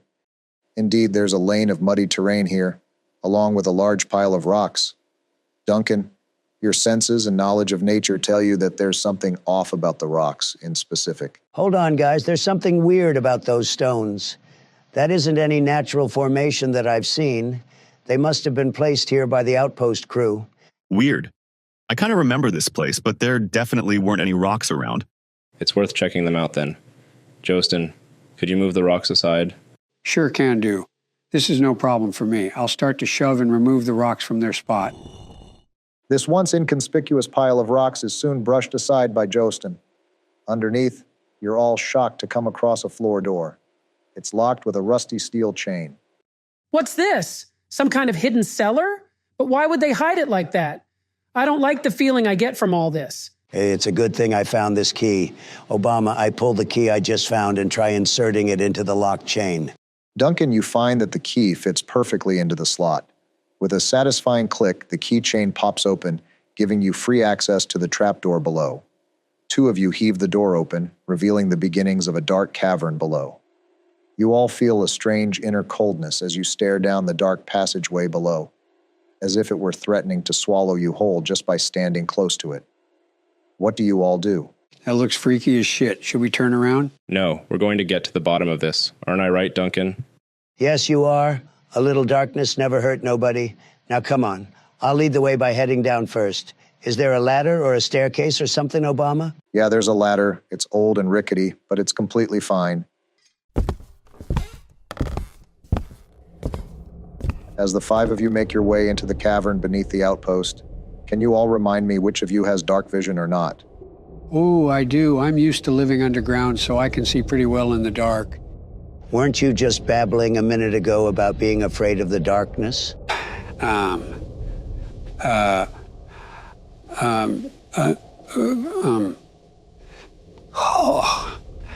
plead the first. I also have dark vision. And so do I. Okay, thank you. So the three of you will have a better time seeing things down here. Okay? You're all inside the cavern now. Specifically, the entrance you're in is a tight and wet tunnel. It is wide enough for two people to walk side by side, but the ceiling is so low that your heads nearly brush against it. All right, let's have Joesten and myself take the lead. I want both magic boys behind us, and Jackrin can stay at the back. Sure, whatever makes you happy, dude. Axium, I think he just insulted us slightly. Yeah, I'm aware. It's way too dark in here. I refuse to go another step. Oh, come on. No, he's right. It's getting too dark for myself as well. Since I lack dark vision, though, I'm going to cast light on my quarterstaff. This should give us enough light so we can all see better. It lasts for an hour, so that should be more than enough time to last us. Your staff is quickly illuminated by a white magical glow. The small cavern walls light up with your spell, highlighting the small droplets of water dripping from the ceiling. The only movement besides yourselves are your own shadows, and the only sound is each person's breath and the eerie silence that envelops you. Joesten and Duncan, as the two in the front, you're going to come across a split in the tunnel. You can go left or you can go right. From your current position, you can't see any difference in each path, but you do notice that at least the ceiling seems to grow taller as you go ahead. Let's go right. The right is always right. Damn it, Donald. You can't be making political commentary in this game. I wasn't talking anything political, Joe. Every time you come across a fork in the road, the right side is always the best way to go. Oh, really? Well, I still think the left is better. I head down the left path before Duncan can get another word in. You, oh, whatever. I follow him and gesture to the others to follow us. You enter a small pond area where a little pond sits on the side of the path. The water flowing throughout the cave all ends up here. The pond itself is not very deep, barely breaking 2 feet, but you all spot 3 small black crystals sitting inside. Oh fuck no. We should not go anywhere near them. Agreed. Let's just move on. Obama, I stop moving and wait until everyone's passed ahead of me. Afterwards, I'll quietly dip my hand into the pond and reach for one of the crystals. You know what they say about curiosity, Joe. But anyways, you reach your hand and brush your fingers against one of the small crystals. To your surprise and eventual relief, nothing happens. You dare test it again, and this time you grab the whole thing and lift it up. It sits coldly in the palm of your hands, but appears to be completely harmless. Oh, they reminded me of licorice gummies, but now I think they could be useful later. Maybe Axium can study them or something? I'll grab a second one and hide both, Barack. I'll then run forward to catch up with the boys. Hey, Joesten, what was keeping you back there? Nothing at all. Why would you even ask such a thing? I mean, you know me. I was just studying the intricate details of this cave. Back home, I basically lived in a cave, and we loved that type of thing. You sound absolutely demented, Joesten. Anyways, the party leaves the pond room and enters the next one. This tunnel is fairly uninteresting, being only a winding path that seems to extend for minutes. You notice a dagger stuck into the side of the wall, holding an old note in place for you to read. This is getting really creepy now. I'll pull the dagger out and try to read the note. What does it say? Axiom. Though the darkness makes it hard to make out each letter, your light is able to compensate, and you find a neat and elegant font written on the dirty piece of parchment. It reads the following. It all has come to this. It is now or never. The crystal demands blood. The harvest is here, and the moon screams from the beyond. I don't know what will be of me, but I shall rest well, for I did what I had to do. Goodbye, my brothers. May your death be swift, and your sacrifice be worthy. Okay, I read the paper out loud for everyone. What the shit, guys? Okay, I'm actually unsettled now. Are we sure we want to proceed? The crystal demands blood? Did someone sacrifice all those dead soldiers to these crystal things? But that doesn't make any sense. Obama, can I roll to see if I've ever heard anything about, blood sacrifices to dark crystals? No. You've never even heard of such a thing ever before. Axiom, while investigating the note, you notice that on its reverse end is a hastily drawn crescent moon symbol, dripping with red ink. Damn it. This is exactly like the one we found back inside the outpost. I think we're getting closer to uncovering the truth here. Jackrin, do you know anything about all this? Who? Me? No, I don't know anything. I don't know who or why either. I don't remember any moon symbols or sacrifices. Useless as ever, huh? Hang on. Obama, can I find out if he's lying? Really, Duncan? You know he's suffering from amnesia, right? I know, but something started to feel off to me. We're getting into some hot shit here, and I need all our bases covered. Sure, man. Give me an insight roll. Sweet, that's a 15 Obama. Don, you find it hard to even probe into Jackrin's words. His fearful and strange demeanor is difficult to navigate, and you don't find any deceit in his words. Still, though, you do get the feeling that something isn't right here. Dang it, and I even got a high roll. I'm gonna keep an eye on Jackrin discreetly for now. But whatever, guys, let's keep moving on. Beyond your current location is another winding tunnel. The air here seems to drop several degrees as you progress, and your breaths rise as the oxygen seems to thin. You all feel a terrible sense of dread. You enter a huge open area, the tunnel around you widening into a large clearing. The floor is wet and damp, slippery with tiny streams of running water. Ahead of you looms the source of all of this dread and madness. A massive monolith reaching up to the cavern ceiling, made of black crystal that swallows up whatever light has managed to stretch its way down here. The huge crystal is around 3 feet wide, and there seems to be an invisible aura of frost and malady around it. Everyone capable of wielding magic is going to begin to feel a headache as they approach this room. Wow, that's one of the biggest crystals I've ever seen. In all my years, what the fuck is that? Wow. This is really, really bad. I don't know if we can even destroy that thing. Duncan? Duncan, you look like you just saw a ghost. Holy sweet son of Mary St. Joseph, I think I just shat my pants. Way to break the mood, dude. I meant to say, holy shit, what the fuck is this? Well, you'll have to find out next time because that's where we're going to leave it at for today. Thank you all for watching, and I hope you enjoyed. Your support means so much to us. I'll catch you all next time. Welcome back, folks, to yet another session of AI Dungeons and Dragons. Let's get right to it, shall we? Hold on, Brock. I just wanted to say thanks for all the awesome support that you viewers have given us since we began. Yeah, we really love sitting down and reading all the comments you all leave. It really warms an old man's heart. I'm going to break into tears. Moe you go. Okay. But yeah, just wanted to say thanks to you all. All right, Barack, continue what you were saying. Trump, want to take a stab at the recap this time? Hell yeah. Okay, so we fought off those 3 undead creeps inside the watchtower. We checked out the barracks and found another survivor. This guy, whatever his name was, he didn't last very long, but he told us to avenge his people. We found a key and a map to some cave outside and beneath the outpost. After heading down, we were in a dark and dank cave. We did a bit of boring-ass walking until we stepped into a large cavern with a giant fucking black crystal in the center of it. That was a pretty tremendous recap. Okay, nice. Let's get right back where we left off. You have all witnessed the giant black monolith in front of you, an aura of sheer dread emanating off of it. Suddenly, the black monolith releases a large screen of black smoke, blinding everyone inside the grotto for a few seconds. Once the smoke dispels, they will notice 2 soldiers on each side of the monolith, one in front and one in the back. They are chained to it. What are you all doing? Ah, shit, not again. I'm gonna first cover my nose and eyes until the fog's gone.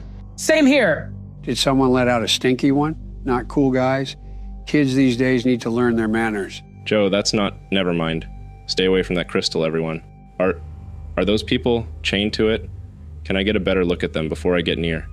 Sure. Though it's difficult to see too clearly, you can make out 2 human soldiers. Their eyes are wide with fear and surprise, their gazes focused on the rocky floor. They wear armor and insignia similar to those you saw within the outpost. Metal chains wrap around their legs and arms, keeping them at an uneasy distance to the massive crystal. Not close enough for direct contact, but they can hardly afford a breath of relief. Don't you mean brief, Barack? But anyways, fellas, we've got to save those 2 munchkins stuck to that crystal. What if it's sucking up their blood or something nasty? Agreed, Joesten. I'll walk up to the men and call out to them. Hello? Are either of you still alive? We're here to rescue you. The men are frail, weak, and malnourished. Their eyes snap open, their gazes shaking as they take your presence in. One of them opens their mouth and mutters, "Help, help us." Good enough for me. I raise my short sword and slash his chains down, then I move to do the same for the other one. They stumble to the floor, weakened but alive. It will definitely take a while for either of them to recover. The crystal didn't seem to react to that. Maybe it's only based on touch?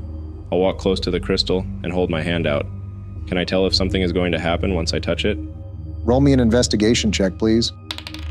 Damn it, I rolled a 9. You're unable to tell what effects physical contact would cause. It's not worth the risk. There's no way we can destroy this thing anyways. Look at the size. I retract my hand. Yeah, good call. We'll need to figure something else out. Weird. This room feels almost familiar. How interesting. Oh, Willie, you're so silly with your strange mumblings. Okay, guys, what if I just hack at this thing with my great axe? It's not the same as the digging I used to do, but if there's anyone better for the job, it's me. Joesten, we haven't determined if it's safe to touch or attack this thing. For all we know, it could release another venomous cloud, or worse, explode or something. If I had enough time, I'm sure I could study it. Study Schmoody. Obama, I swing my axe straight at the crystal. Joesten, no! Your great axe breaks the air, striking true on the monolithic crystal. With a resounding clang, the axe gets shot out of your grip, landing harmlessly on the stony floor behind you. As you gather yourself and retrieve your weapon, you realize that your swing did not leave even a single dent or crack on the black crystal. However, the air around the crystal itself is now thinning and becoming completely dark. So dark that even Axium's light cannot pierce through it. Is that supposed to happen? Everyone, back away from the crystal, now. Joey, you might have just fucked us up and over. Will you shut up, man? I can't help it. It looks so large and swingable. What the hell does that even mean? As the party takes several steps back, away from the monolith, they feel yet another icy chill run down their backs. You all notice Jackrin, who is now slowly making his way towards the crystal. He wades through the dark fog with staggered yet purposeful steps. I think my memories are coming back to me. Yes, I must... No, Jack, get back from there. You'll get injured. He ignores your words and continues to step forward. The fog seems to clear a path for him as he draws closer and closer. Ah, shit. I'll try to pull him back towards us before he gets any closer. Roll for a contested strength check, Donald. I rolled a straight 10. And he rolled a 13. You reach out to grab him, but he rushes ahead of you, now just a few feet away from the base of the monolith. I remember. Now I know what I must. I am sorry, brothers. This crystal, it shall not have a single finger laid upon it by desecrators. Yes, you are all desecrators, and I must deal with such an intrusion upon our domain. Jackrin, old boy, what the fuck are you talking about? Remember what? What the hell's going on? He places a palm on the crystal, his gaze unfaltering. The party watches in tense anticipation as the dark mist begins to gravitate towards Jackrin. Raw energy pulses through the crystal into his hands as a faint aura of gray light seems to circulate around him. Suddenly, he reaches his hand into the crystal. Rather than contacting the hard surface, his arm is submerged into its side, as if that section of the monolith had become fluid. His hand reemerges, wielding a great sword. Jackrin turns around and faces the party. You see a wicked smile on his face as the colors drain from his eyes, leaving nothing but a cold, dead stare. Oh, thank you all for helping me remember my true objective. I must finish what I started here in Black Crest. You will all embrace the dark power as I have. My word, what in the absolute? Oh my gods, look out! Jackrin moves to the two unconscious soldiers the party rescues. He presses a hand down on each fallen soldier's head. A faint mist surrounds the two before they begin to stand. As they rise, they move in an unnatural, almost otherworldly manner. Unsheathing their dropped swords, they take the flanks of their new master. Jackrin stares the party down, and without another word, he sprints forward, his great sword in hand. You know what time it is. Roll for initiative. Oh my fucking God, what have you done? Well, I rolled a 10. Got a 13. Oh, poop. I rolled a 6. Oh, fiddlesticks, I rolled a 5. Shit. We're off to a fantastic fucking start, eh, guys? Jackrin rolled an 18, and both of the possessed soldiers rolled an 11. Here's the turn order. Jackrin, Axium, the two soldiers, Duncan, Jax, and finally Joesten. So, Jackrin turns to his possessions and shouts, "Move my vessels, tear the lives out of them until there is nothing left." That's his leadership action. It's your turn now, Axium. Go ahead, buddy. All right, I'm going to take a few steps back and cast mage armor on myself. From my staff, a protective shield made of concentrated energy encases my whole person. The soldiers are going to march forth and target Joesten and Jax respectively. The first one rolled a dirty 20 and 7 slashing damage against you, Joesten. Damn, even with the leadership die, he misses you, Jax. My turn? We gotta make these actions count, boys. Focus on the big man, and these puppets of his should fall like a waterfall. Yo, I'll draw my longbow and fire an arrow right at Jackrin's stupid face. Hell yeah, I rolled a 25 and 9 points of piercing damage. Yep, that's a clear as day hit. We move on to you, Jax. I'll start by giving bardic inspiration to you, Joesten. You're our man, Joe. Show him what you're made of. Why, thank you, small man. I'll cast Vicious Mockery on the soldier who failed to attack me. He needs to roll a 14 or more on a wisdom saving throw. He only got a 9. Roll for damage. That's 3 psychic damage, Barack. How could you, Willie? We only wanted to help you. How could you have killed all those poor soldiers? If there's one thing in this world that I don't take lightly, it's betrayal against me and my friends. You messed with the wrong dwarf, pal. Obama, I'm going to enter a state of rage! I charge at Willie and I swing my great axe. That's a 20 to hit and 13 slashing damage. Joe, for the last time, his name's not Willie, it's, oh, forget about it. Okay, that means we are at the top of the second round now with Jackrin's turn. Also, Joesten, you take 6 points of damage from an opportunity attack since you ran straight past that soldier. Darn it, I forgot. Well, that's still halved to a 3. Yeah, Jackrin is going to take a swing at you, Joe. He's going to multi-attack. Oh, damn it. I rolled really badly here with a 7 and a 10. Neither of those are going to hit him. That's it, Joesten. Keep him at bay. We've got your back. Okay, Obama, I've got an idea. Are the two possessed soldiers 15 feet apart or less? Yeah, we can say that. You were all pretty close to each other when they rushed forward. Okay, nice. I'm going to cast Burning Hands. They all must make a dexterity saving throw.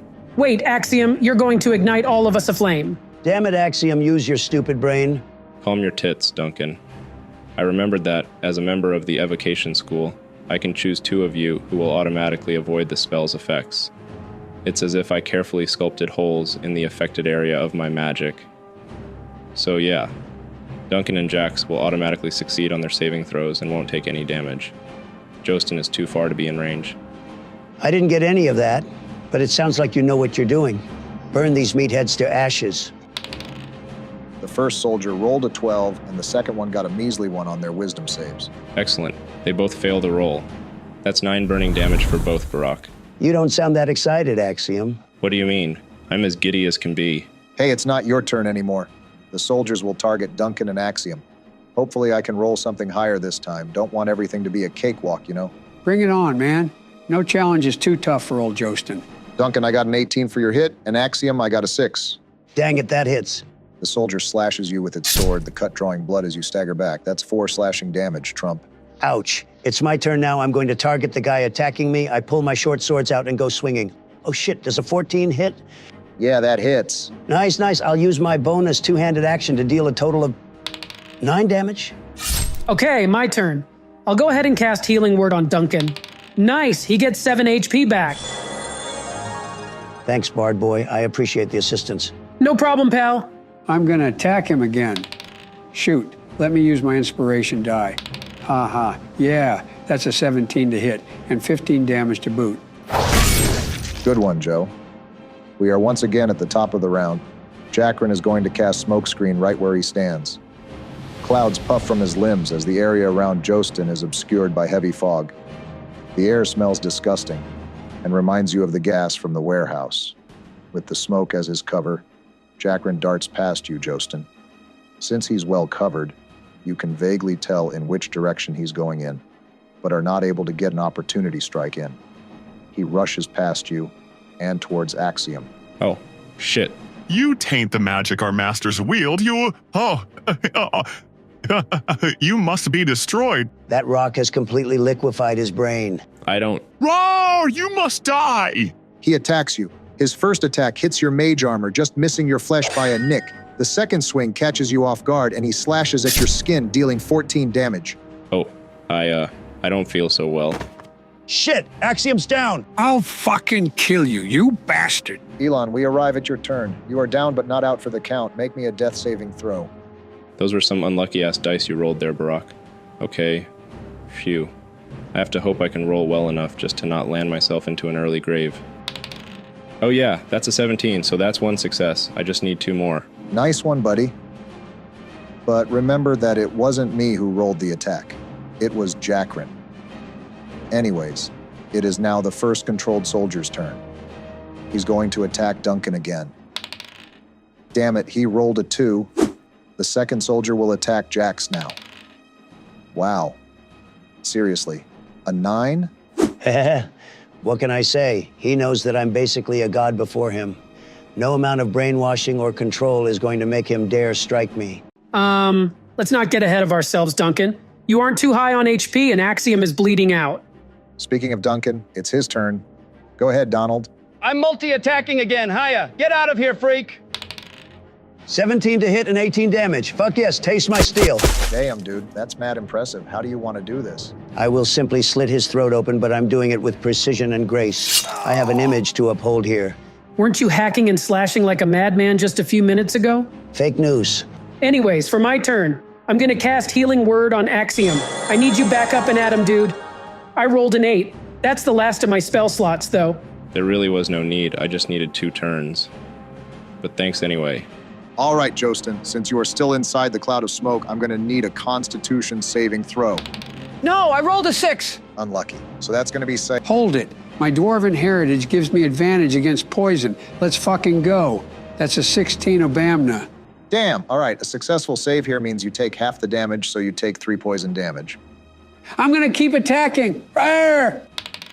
19 to hit, 13 damage, Rower.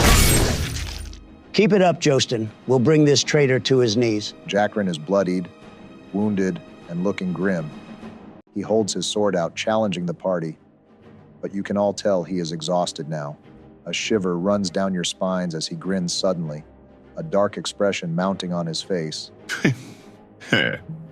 You all fight quite hard. That strange man I met did warn me about a group of adventurers. Yo, but I have a trick up my sleeve. Willie, please, it isn't too late to stop and talk about this. You've lost control of yourself. You have to resist the magical power. I'm sorry, Joesten, but I don't know if Jackrin can be saved. He's basically lost it. We're going to have to kill him. It pains me, old Willie, but I will protect my friends. Quiet. Not another word from your filthy mouths.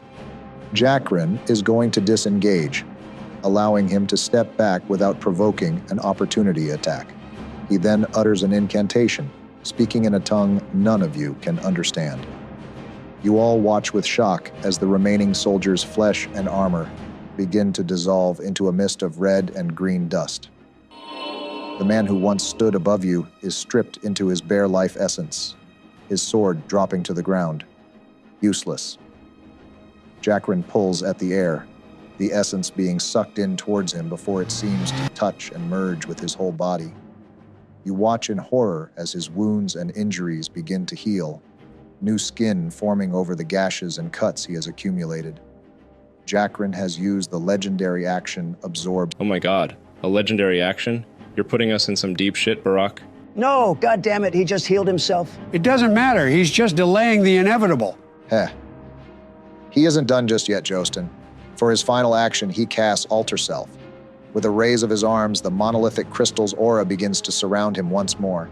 Cracks form along the crystal's surface as they suddenly begin to break free and float towards Jackrin. The crystal pieces merge and join together as they cover Jackrin's whole body. Before you stands the encased form of Jackrin, an abomination that is half flesh, half stone. You feel an icy chill radiate off of him as he flexes his new massive stony arms. Sharp crystalline claws have emerged off his unnatural hands. He stands before you, releasing a loud bellow as his turn ends. Oh, what the fuck? We are so fucking dead. Pull yourself together. It's your fucking turn, Axium. Do something. Right. I'm gonna spend my turn by dashing as fucking far away as I can. That isn't what I meant! For my turn, I refuse to run away like a little pussy. I aim my longbow and fire. Ha! 24 to hit and 10 damage. Your eyes narrow as you steady yourself and fire. Your arrow strikes true, piercing into Jackrin's side. Unfortunately, he has damage resistance, so he only takes 5 damage. What? You've got to be shitting with me. I'm sorry, Duncan, but I think Axiom's got the right idea. I run off to catch up with him. I'll use my attack to cast Vicious Mockery on him. Does he have resistance to that Barak? No, not for psychic damage. I'll roll the wisdom save. He got an 18, so he succeeds. Oh, phooey. Not to worry, Ranger, stranger. I'll stick by your side. I charge up to the big ugly crystal man and swing my great axe. I've dug out larger rocks than you. Roar, that's a Joe Biden 20 and 28 slashing damage. Kablamo! Jesus Christ, Joesten. Wow. The damage is halved to 14, but that was still really impressive nonetheless. I think you've rolled most of the nat 20s so far, man. Thank you for sticking with me, Joesten. But beware, it's his turn to strike. The huge behemoth dashes forward, rushing right past you, Joesten. You could use an opportunity attack here if you'd like, buddy. Yeah, I will. Hey, well, butter my biscuits, that's 12 damage. Oh, right, 6 damage, I guess. Yep, that's right. He tanks the hit, stomping over to you, Duncan.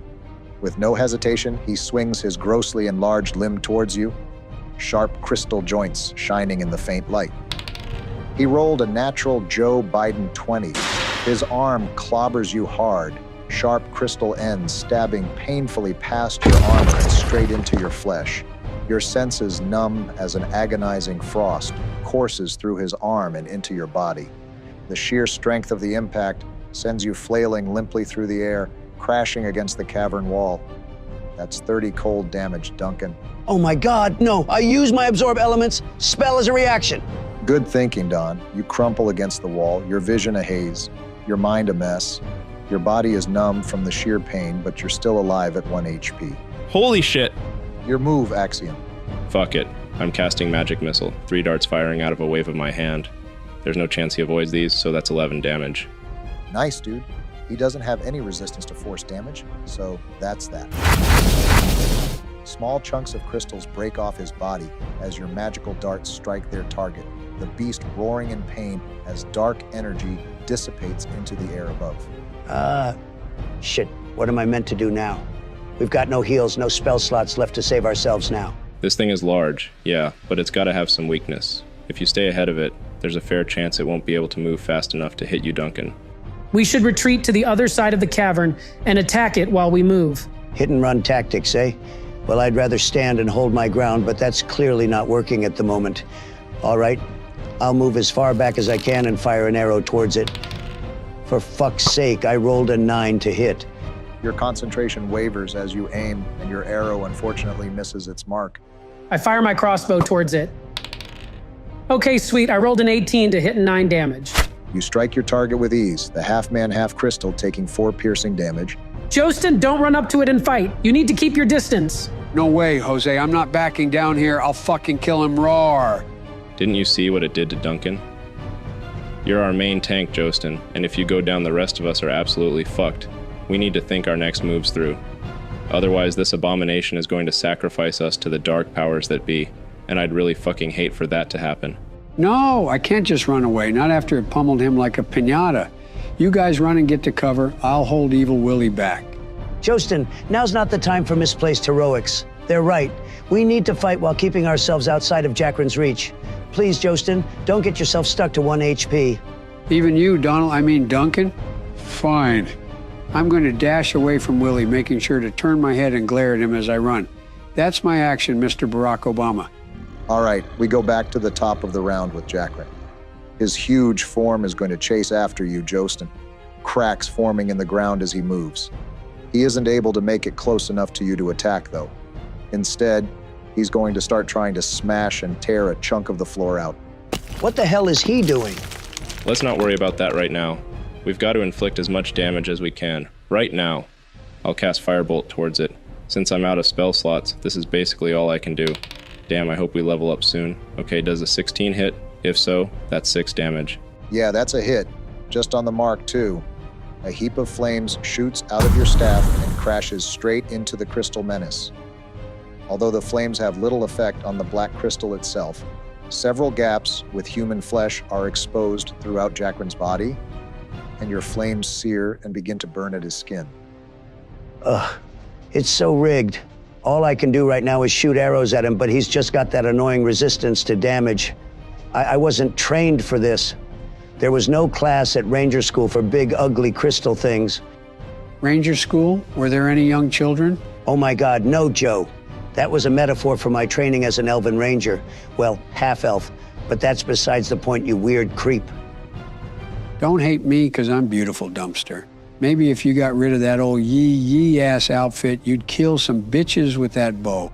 Man, this reminds me of the time I met Franklin in Los Santos. He really was such a... Are the two of you done? Yes, yes. Okay, Duncan, we've got to use our head. Obama, am I able to look up at the ceiling? I know it's dark, but I have dark vision, so... Well, your dark vision covers 60 feet, but the ceiling is a few feet higher than that. How about an investigation roll with advantage? Wow, I got a 12 on both rolls. Can't tell if that's gonna be good or bad. Your eyes strain through the darkness. You notice the ceiling is laced with stalactites of varying sizes. They dangle over the cave's inhabitants. Great. I'll aim an arrow at one directly above Jackrin and fire. Duncan, what are you doing? I wasn't expecting this to go this way. Okay, roll the hit with disadvantage. Oh, let's fucking go. My lowest roll was a 24 Barack. Wow. Your arrow strikes the stalactite with enough force and precision to crack the side of it. A few tiny pebbles fall and drop on Jackrin's head. He's going to look up, a hint of confusion forming across his rocky face. The stalactite is hurtling down towards him, ready to drop and crush his crystal form. Holy crap. He rolled a 2 on his dexterity save. I wasn't planning on calculating the damage of falling rocks today, so I'll have to improvise. That's 6 bludgeoning damage, since he still has resistance to it. Haha, take that, you piece of unholy shit. Ranger rule, always use your environment to your advantage. Wow. I'm learning so much by just watching you, Duncan. Shut up, creepy Joe. Guys, please. Okay, I'll get slightly closer and cast Vicious Mockery again. Sorry, bud, but Jackrin rolled an 18 on his wisdom save. Ah! It's the Joesten's turn again. I'll throw a javelin at him and get some more distance between us. Sweet, that's a dirty 20 and 7 damage. Which turns into 3 damage. All right. Jackrin is going to tear a chunk of rock out of the ground, lifting it into the air. He then hurls it towards Jax and Axium. Roll a dexterity saving throw to avoid getting crushed. I got a 14. 21 over here. All right. The massive boulder hurls into the air. Jax leaps out of the way, but gets hit by a smaller chunk of debris for 3 bludgeoning damage. Axiom, sorry man, but you just don't move fast enough. And the whole thing sends you to the ground. That's 7 damage. Wah! You've got to be kidding me. I barely survived and now I'm at 1 HP. Welcome to the club. You coward. Stop attacking them and face me. Jackrin spends the rest of his turn moving just shy of melee range towards you, Joesten. Oh. Okay, the shit needs to end now, or none of us are going to make it. I'll run as far as I can and cast Firebolt. That's a 22 to hit. Nice. And a 10. Luck is finally turning to my side, it would seem. How do you want to do this? There's no fucking way. Nice All right, job, yeah, Axiom, man. woohoo. Yeah, Let's great fucking job. go. I raise my staff and I shout, "It's time to end this. Whatever you really are, whoever sent you, it's about damn time I put you back where you came from." My staff lights up before a powerful burst of flames shoot out, scorching Jackrin's entire body. Nothing is spared from the fire, not even the toughest bits of him. I charge forward, channeling the remainder of my furious rage into my whole body as I shove Jackrin's huge body straight towards the black crystal. Rawr. Jackrin lets out a guttural roar as he is burnt alive. You watch as the remnants of his once human face liquefy as he succumbs to the flames. Without a moment to spare, Joesten, with a momentous burst of strength, shoves the abomination right into the looming monolith. His body slams into the crystal, but just as before, its walls resemble liquid, and Jackrin enters the crystal with a ripple, just as a rock dropped onto a pond would make a splash. When the dust settles, he's no more. The black crystal is vibrating slightly, and the thick aura surrounding you all begins to visibly clear. We fucking did it. Heck yes! I knew we could do it! High five, team! I have to say, we were woefully unprepared for that. Another round, and some of us might not be standing here right now. Lighten up, Axium, old boy.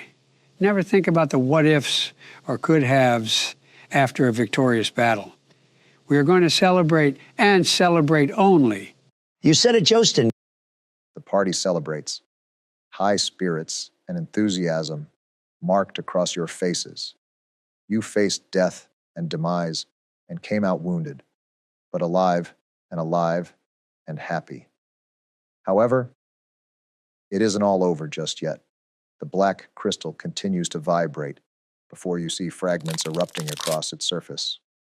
Faults give way to huge cracks, chunks of crystals being ejected off the increasingly shaky monolith. The entire cavern begins to shake and vibrate. It's as if an earthquake is erupting right beneath your feet. Oh, patooey sauce. Wah! As the huge crystal disintegrates at a steadily increasing rate, a large stalactite and a few boulders crash into the ground. You all stare at each other with wide eyes as everyone comes to the same conclusion. The cave is collapsing. Everyone, run! You all rush to your feet and dash towards the exit path. As you rapidly retrace your steps through the dark cavern, you all realize that your window of escape is speedily closing. I need an athletics check from each of you. We'll use the party's average to gauge your escape. Barack, you are so fucking cruel. I rolled a 14. 18, I'm a natural. God fucking damn it, I got a 5. Nice, that's a 17 from me. Nice rolls, everyone. That means the party's average is 14. Each of you is able to sprint past the barrage of falling rocks and towards the hatch that brought you here.